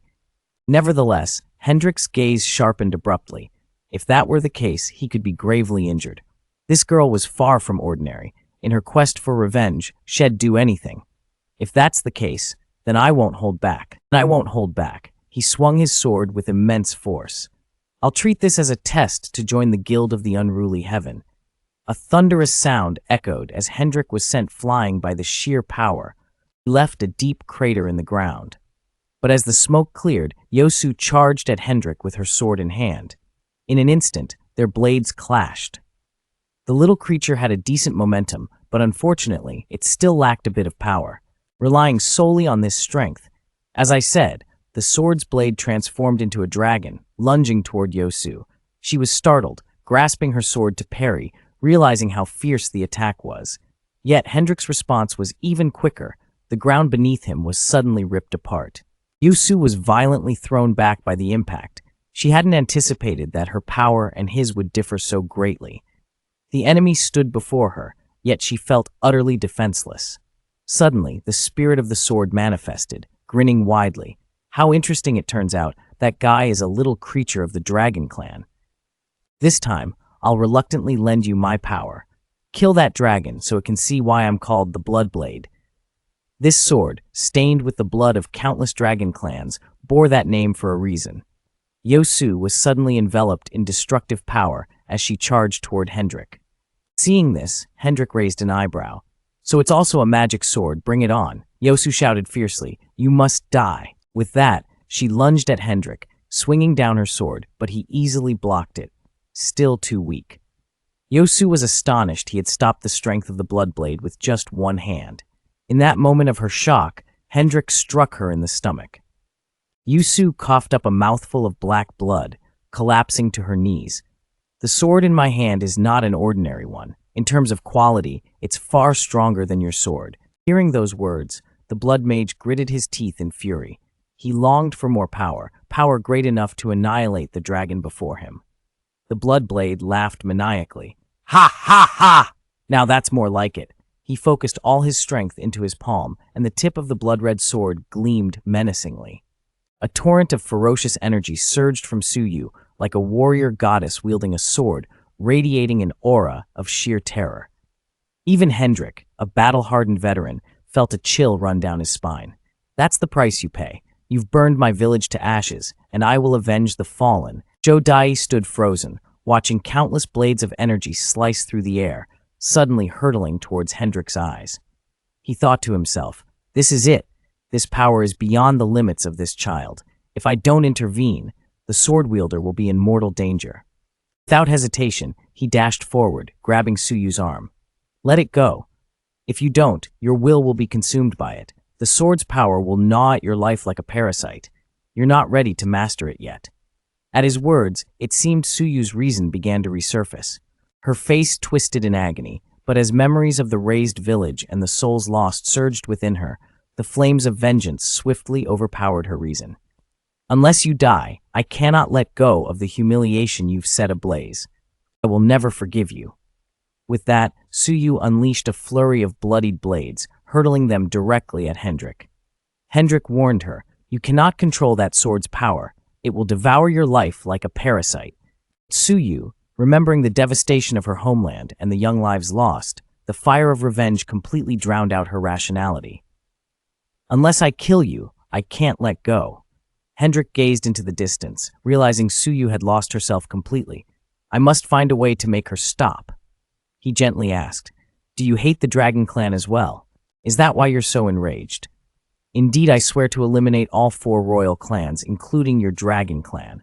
If that's the case, as a seasoned warrior, I can only do one thing." With that, a powerful surge of dragon energy erupted from him, transforming into a colossal dragon that soared through the sky. The roar of the dragon reverberated across the heavens. I must stop you from walking down this dark path. Wake up, child. The process will be painful, but it won't lead to your death. Faced with that destructive force, Suyu suddenly froze in place. Immediately, the energy of the divine dragon converged into a blinding beam of light, directed by Hendrik, shooting straight towards Suyu. Clearly, she could not resist such overwhelming power. In an instant, a deafening explosion erupted, shaking the very ground. Even the roots of ancient trees were uprooted. The pressure flung the oil master far away. At that moment, a vision flashed before the oil master. He felt as though he had stumbled into a world bursting with flowers, surrounded by lush green forests and familiar blossoms. It turns out that he had unknowingly arrived at the forest of the monster village. Suddenly, a ball rolled to his feet. Suyu bent down to pick it up. Where did this ball come from? Just then, a voice rang out. Sister Suyu, please return the ball to us. It turned out to be the neighborhood kids. Suyu smiled and handed the ball back to the children. Thank you, Sister Suyu. The kids laughed joyfully. It's nothing, Suyu replied with a smile. But right after that, the children's eyes suddenly became vacant as they coldly asked, Why? You're the only one left alive in the village. Why is that? Hearing these words, Suyu felt as though her very being was shaken. What is happening? Before she could react, a fiery hand unexpectedly landed on her shoulder. Moments later, a burning head rushed straight towards her. Sister, save me, I don't want to die. I want to live like you. Please, save me. At that moment, tears streamed down Suyu's face. Soon after, another flaming head charged towards Yusu. Sister, please save me. I don't want to die. I want to live like you. Sister, save me. Tears filled Yusu's eyes as well. Yet inside, her heart was overwhelmed with anguish. Countless hands reached out from the flames. The entire village of Yusu was gone. And yet, why was she the only one left alive?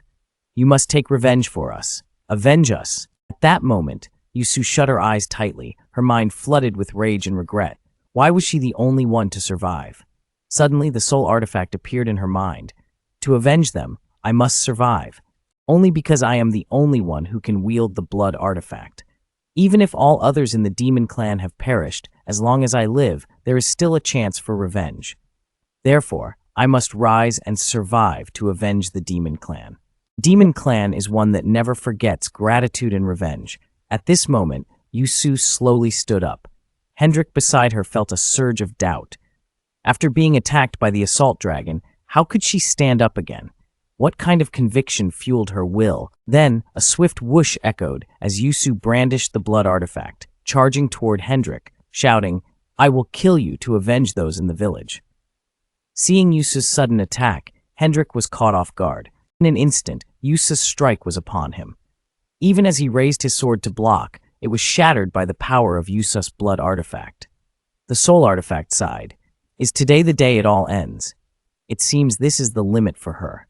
She must grow stronger in the future. She must grow up until she can fully harness my power, until all enemies of the demon clan are eradicated. With that thought, Yusu collapsed onto Hendrik, unconscious. Valerian and the other two worriedly asked, Are you two all right? Hearing this, Hendrik turned to look at them. I'm fine, but she has definitely exhausted herself before reaching here. Now, witnessing the similar plight of the two, his heart was filled with compassion for Yusu. Then you look up at the sky. This is a stubborn child, or ask her to sleep a little longer. Soon after, we all arranged to rest. It seems like she hasn't received enough nutrition for a long time, and coupled with her recent use of force exceeding her limit. The main reason is still the use of that sword. It feels like she saw me and wanted to tear me to pieces. The program slowly explained that because you all have the same situation. Hendrik sighed. Maybe she thought I was a dragon. Damn dragons, one day I will uproot them. If that's the case, I must endure this pain. Anyway, my body is the body of a dragon god. Listen, the programmer is sweating profusely and doesn't know what to do. Follow me, Hendrik. I rented 2 floors here. Don't worry, I'm here until you wake up. But Hendrik flatly refused. Thank you for your kindness, but you don't have to worry about me. I know how Yusu feels. Listen, Cheng Cheng is angry. What are you worried about? When she opens her eyes and can't see you, she can rest. The next day, the curtains are moving and soon Yusu falls asleep and slowly wakes up. Suddenly, Yusu opens her eyes. A vague silhouette appeared. "Is that you, Brother Valerian?" As Little Fox exclaimed, "Sister, you're awake now." Yusu, surprised, sat up. "Who are you, and what is your relationship with my brother?" Just as Yusu was questioning everything, Valerian and Vun Sing walked in. "Yusu, you're finally awake." Although still groggy, when she saw her brothers, before she could finish her sentence, Little Fox cried out, "Dad!" Yusu immediately froze on the spot. "Dad!" Right after, Yusu's eyes widened in shock. With a loud bang, the little fox fainted again and wanted to know if you had fallen asleep again.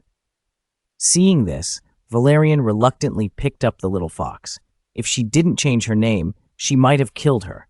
The little fox asked in confusion, "Who would have killed me?" Valerian looked at Yusu as she fell asleep.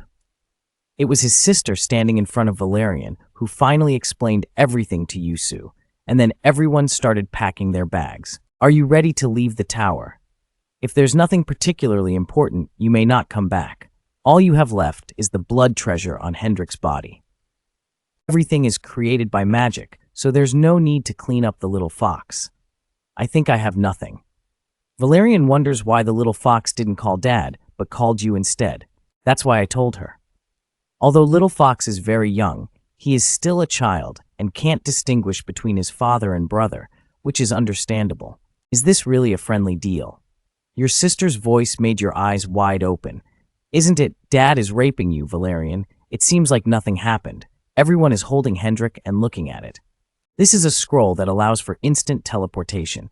Tearing it will transport you to the designated location. Such an item is of no small value. The little fox and Yusu both looked bewildered. Is it really that expensive? If there are no issues, let's hurry on our way. At that moment, Carl's anger flared up once more. Are you trying to make it impossible for me to survive? Valerian suddenly remembered he had forgotten about Carl. Seeing this, Carl's fury escalated as he exclaimed, "Valerian, you scoundrel! Don't treat me like a mere backup option. Use me when you want, discard me when you don't." But Valerian showed no reaction. "All right, everyone, let's prepare to leave." With that, he tore the scroll apart. Instantly, several figures materialized within a magnificent palace. Everyone was puzzled, wondering where they were and how such a splendid place existed. According to the explanation, this was a space constructed by Kim Fu using magic. For someone of his caliber, the cost was but a trifling matter. Suddenly, a flash of blue light zipped past Yusu. Soon after, the figure of the Elder Nguyen gradually materialized. He could hardly believe his eyes. "Hali Grandpa Nguyen."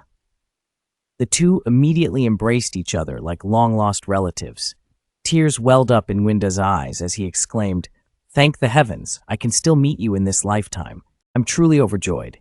Suddenly, both To and the elder felt a profound sense of peace. Finally, the grandfather and grandson were reunited. It was simply wonderful. Just then, a loud thud interrupted the moment. The latecomer was none other than the president of Kim Fu. His arriving 10 minutes early for such an important meeting, not the least bit courteous. Valerian explained, "You should understand that matters concerning monsters require responsibility. Please show some understanding." Kim Fu retorted, "And here we are still talking about the King of Stars. Indeed, you've grown quite a bit." Hearing that, Vun Feng suddenly felt suspicious about Wang Xing and Valerian. Isn't that the powerful individual who died 10 years ago? Didn't they say he betrayed all of humanity? Valerian slowly lowered his mask, revealing that he seemed to know a lot more than he let on. "I speak the truth. I am Wang Xing, who perished a decade ago." He then began to brief everyone on the current situation of the Thundai. "This is all the information we have. Now, let's discuss it together." Upon hearing this, Fafi gently interjected. "Considering the current situation, the 4 great royal families are secretly eliminating powerful beacons. One of their targets is the shares held by Du To. Furthermore, Valerian and the dragon-slaying boss are also victims of this situation, and both have been dead and resurrected. Indeed, our organization's goal is to completely eradicate the 4 royal families. As our name suggests, we must topple their stronghold. This boy truly has courage. I support you, my dear." Hearing these words, Fa Fi was taken aback. Looking at these seemingly mad individuals, he couldn't deny that they were poised to bring about significant change for the Thundai. Moments later, Kim Fu inquired further, So, what are your next steps? Valerian let out a soft sigh. What else can the keeper of the lighthouse do? Naturally, we must continue to tend to the light, striving to amplify our strength as much as possible. Everyone present nodded in agreement. He speaks the truth, they murmured. Valerian, perhaps I too must push myself harder. The elder Nguyen Da closed his eyes thoughtfully. The only way to survive the storm is to become a blazing flame. Suddenly, Duto turned to Nguyen Da and asked, Grandfather, you'll definitely climb the divine spire with us, right? Nguyen Da smiled gently. I understand your good intentions, my child. But I wish to act alone. What do you mean, act alone, why? As long as I can confirm you are still alive, my heart will find peace again. I feel that both my rage and motivation have grown stronger. A kind soul like you should feel the same, he continued. If we stay together, we might grow complacent with the present, halting our progress. And you, as the last sharp blade of the monster clan, must not dull yourself for the sake of an old, frail beast like me. With that, the elder produced a piece of parchment. From this moment forth, there shall be no one left in this world but a mere blacksmith. He reminded his grandchild once more, do not forget the responsibilities and the rage of a monster, as well as the burdens you carry. Valerian stepped forward, placing a reassuring hand on Yoto's shoulder. Then, Lord Vung, I entrust you with another mission. He then turned his gaze towards Kim Fu. First, we need to establish an operational base on the 100th floor. At the same time, can you arrange for the Elder Voang to investigate the matter of the monster village? That's not a problem. So who do you think is suitable to manage the base? Valerian chuckled softly. Isn't he right here? He was once the finest blacksmith of the monster clan, surely more familiar with that environment than anyone else. Vun Fong pondered for a moment. Then, you should take the elder along with you to the 100th floor. As you command, Lord Vung, I will ensure the elder's safety. With their objectives set, the group prepared to depart. Listening to one another, they united in resolve. From today, the Anti-Heaven Society is officially established. The era of the four great royal clans has come to an end. Let the name of Anti-Heaven echo throughout the divine spire. A group of them swiftly advanced to the 11th floor of the spire. This was truly the beginning. Those who have taken my life, be it the Palin brothers in the 9 stars or the 4 great royal families controlling the entire spire, you shall brace yourselves for the wrath of the Anti-Heaven Society. No matter how high your status within the spire, I will tear you apart. Just as Valerian and his companions arrived at the 11th floor of the divine spire, a mysterious man with long hair stealthily followed behind them. Meanwhile, on the 50th floor of the divine platform, the people on the street were discussing. Have you heard the rumors about the masked fiend? They say he has already reached the 50th floor. Given the collapse of the Holy Kingdom on the 50th floor, Valerian and his team are seen as invaders and must be eliminated. Yet for Valerian, the one who has perished, belonging to the Holy Kingdom, now becomes part of his army of undead. Next, the high-ranking members of the Holy Kingdom will also target the Death King, Valerian. At this, Valerian displayed a look of disdain. With Yoto and Tioviho by his side, he had no need to make a move. The members of that society were immediately taken aback. Where did they come from? Seeing this, the department chief also appeared perplexed. This throng of undead soldiers is overwhelming. What's happening? Why is it that just as I assume the role of department chief, this chaos ensues? Nonetheless, he had no intention of surrendering. I am the proud department chief of the Holy Kingdom. With that, he recited an incantation, causing massive roots to surge from the ground. Tied to the roots were large stones. As the stones gradually fell, they unexpectedly formed a gigantic puppet. At this moment, the department chief screamed in frenzy, "Answer my call, proud puppet, protect the Holy Kingdom." Yuto couldn't help but be startled.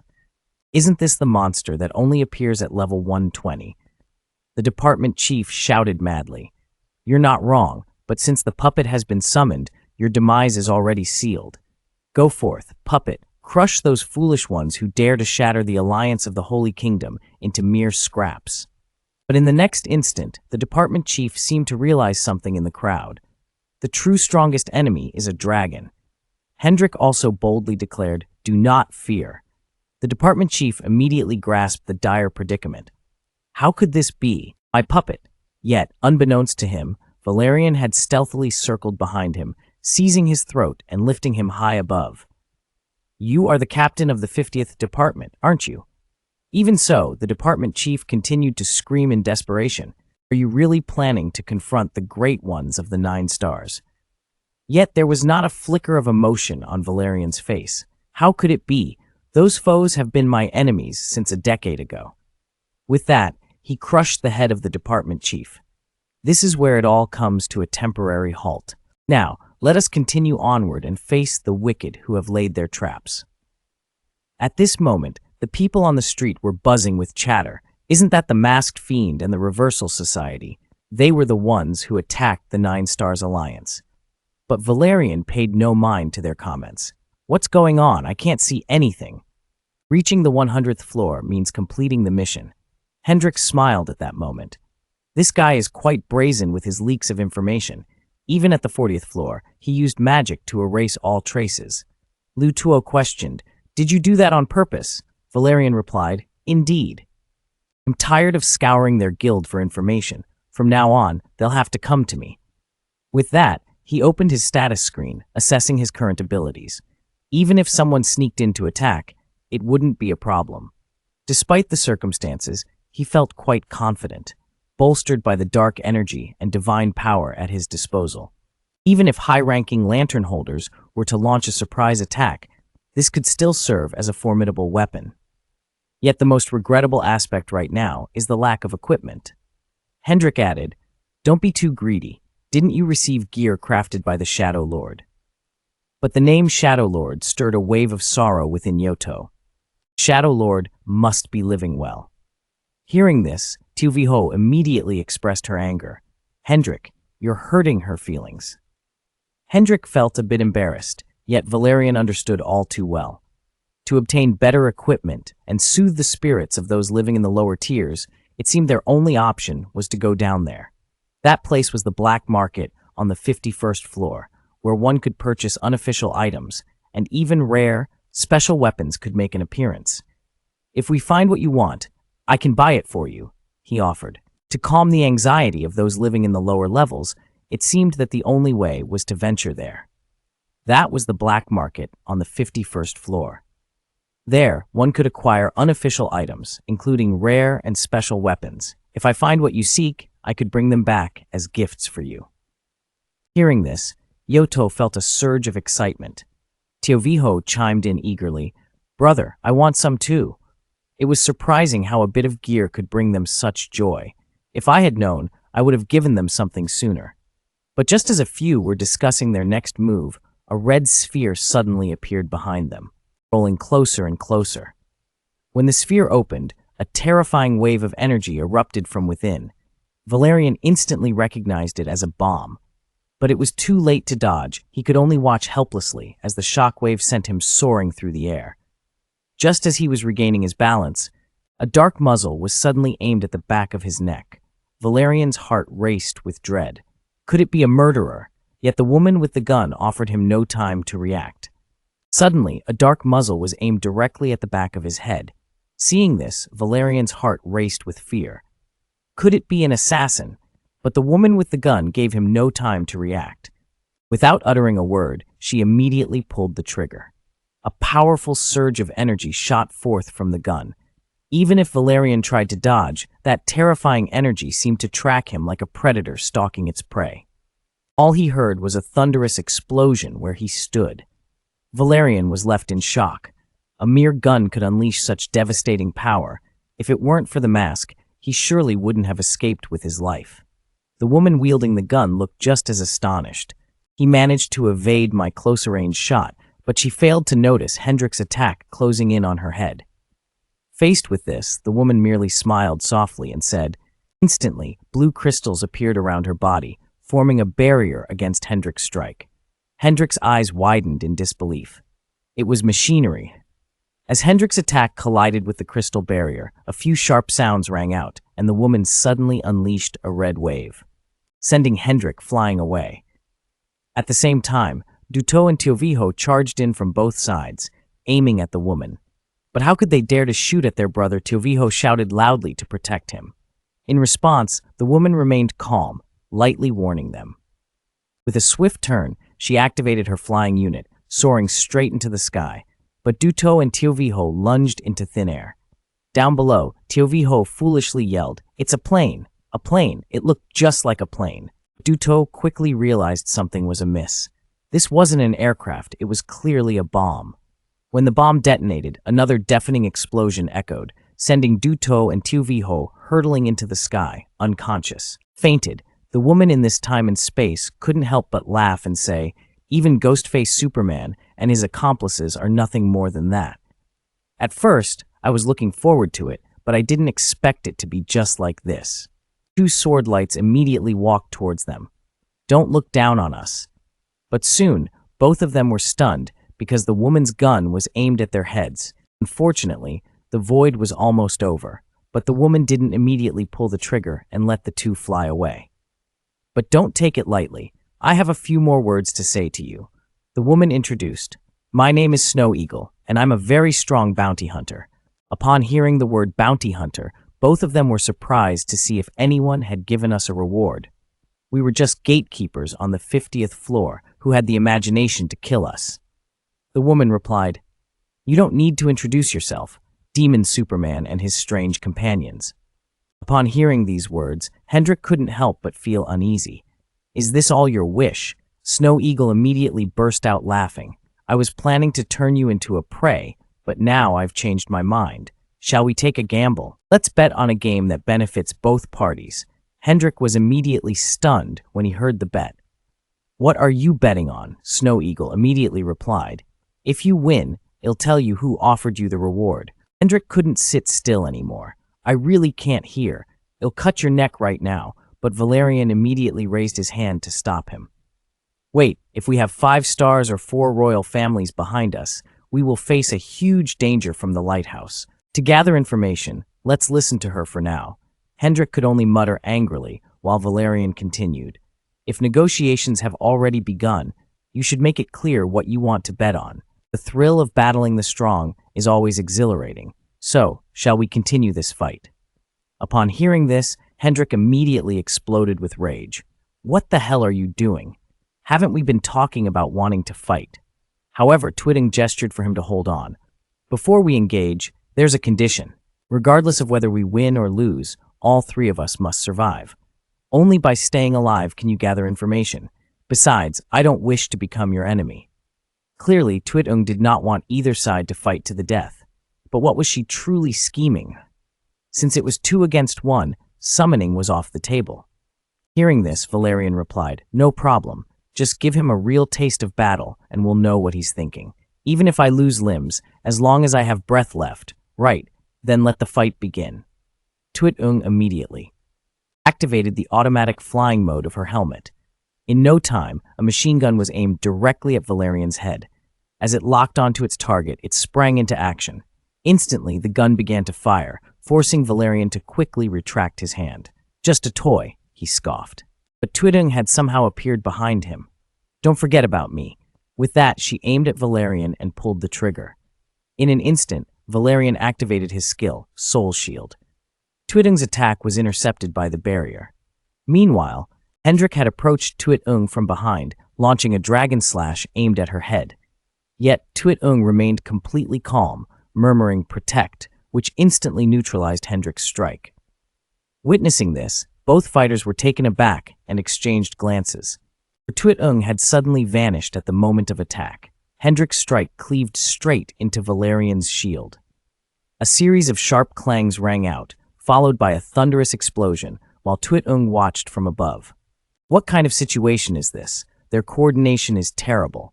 Could it be because both prefer to fight solo? Valerian seized Hendrik's arm. "Are you blind? Can't you see I activated the shield?" Hendrik, equally fierce, shot back. "I'd ask you why you couldn't anticipate my attack." But Valerian's tone suddenly became serious. "Coordinate with my actions. This is the guild leader's order." Yet Hendrik didn't see it that way. "Think it through calmly. Right now, you have to trust me if we want to win." At that moment, Twitting's voice rang out from the side. "Would you two mind not fighting amongst yourselves?" I know you both have your own opinions, but isn't it a bit much to leave me outside? Have you heard about electromagnetic cannons? If you haven't, you're about to see it today. Without waiting for a response, she fired at the two of them. Instantly, both were jolted, unable to even open their eyes, their expressions starting to twist under the overwhelming power of the electromagnetic blast. A massive surge of white energy erupted. As it expanded, a thunderous explosion echoed through the air. At that very moment, a crack of purple space tore open in the forest outskirts, and Valerian, along with two others, was hurled out from the rift. She is utterly ruthless. How can she not take decisive action? This is clearly a death blow. The consequences of being attacked are unimaginable. Luckily, we had already prepared an emergency response plan beforehand. At this moment, Hendrik was consumed by rage. We have to run while fighting, Mom. This is all your fault. Valerian quickly silenced him. If you want to stay alive, shut your mouth and look behind me. There, hovering ominously, was a drone. They were all high-tech weapons. Thus, Valerian could assert with confidence that this woman was definitely not from Earth. The Tower of Heaven and the multiverse were interconnected. Perhaps she was a beacon keeper from a higher world, with technology far surpassing anything he had ever encountered. If you truly wish to proceed, you must follow my lead this time. Meanwhile, Shui Ying was still searching for the whereabouts of the two. She had no idea where they had fled to. Suddenly, a beam of purple energy appeared before her. She quickly looked up to see Valerian suspended in midair. He appeared so brazenly had he given up, but Valerian coldly replied, "Sorry, we never even considered giving up." With that, he immediately activated his skill, Soul Fusion. In an instant, a terrifying wave of demonic energy erupted from him. As the demonic energy swelled, a vortex of energy formed around him, pulling Shui Ying into the eye of the storm. In response, she merely scoffed. "I thought you would use some special skill. You think you can bind me with just this? You must be overestimating yourself. Being underestimated like this stings my pride a bit." At that moment, Hendrik's attack also came to an abrupt halt, but the next second, his eyes widened in shock. Shui Ying's voice cut through the tension, "Rest." With that, she aimed directly at Hendrik and pulled the trigger. Instantly, a powerful surge of white energy shot forth, freezing Hendrik's head in place. Yet, Shui Ying sensed something was amiss. The sunlight was too clear. There must be something lurking behind it. Hendrik wore a smug expression. Not bad. It was only then that Shui Ying realized this was a mere illusion. But Hendrik wasn't about to give her a moment to react. With a swift strike, he unleashed the dragon slash aimed directly at her. "You still have some skill," Valerian explained slowly. "This is not the entirety of the summoning techniques of the Demon Master. Thanks to the talents of the Omniscient Master, I can transfer all the enhancement skills I possess to Hendrik. Prepare yourself to witness the supporting power of the Omniscient Master." With that, a sphere of soul energy suddenly exploded right in front of Shui Ying. Now, Hendrik's speed has significantly increased, and his attack speed is unexpectedly fast. Faced with this scene, Shui Ying is just surprised and doesn't know what this guy has done to him. In the current situation, he can only use a gun to stop Hendrik's attack. But all of this was easily avoided by Hendrik, who did not stab me in time. However, Shui Ying was protected by armor and was not injured, but Hendrik ultimately controlled the dragon. In the blink of an eye, a huge thunder dragon appeared, its body flashing with golden lightning. In the storm, the snow eagle's abdomen quickly spewed out bright red blood, but when Hendrik shot an arrow, he found his blade stuck on a piece of wood. At that moment, it seemed as though he had stepped on something. A sudden wave of unease surged within Hendrik. Just then, the Snowhawk smiled and said, "Indeed, this is my gift to you for forcing me into this corner." It was at that moment that Hendrik realized what he had just stepped on was a landmine. Meanwhile, Valerian sensed something was amiss on the battlefield. Moments later, a deafening explosion echoed, engulfing the entire area in flames. Valerian cursed. What the hell? From which world does he hail, possessing technology so advanced? Just as he was feeling dazed, a cold bullet pierced through his shoulder, leaving a gaping wound about 10 centimeters wide. At that moment, the Snowhawk stepped out from behind, coldly stating, "Your dragon ally can no longer fight. Now only a severely wounded foe remains." Valerian suddenly lifted his head and replied, "Not necessarily. It might not be as you say. Perhaps you've forgotten. He is Hendrik, the immortal." Just as he finished speaking, the figure of Hendrik appeared behind him, transformed into a divine dragon, clearly still alive and thriving.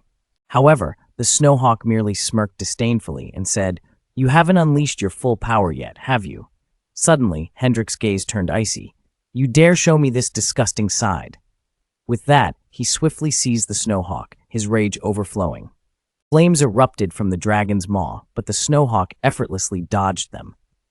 Truly, the strongest creature in this tower was not to be underestimated.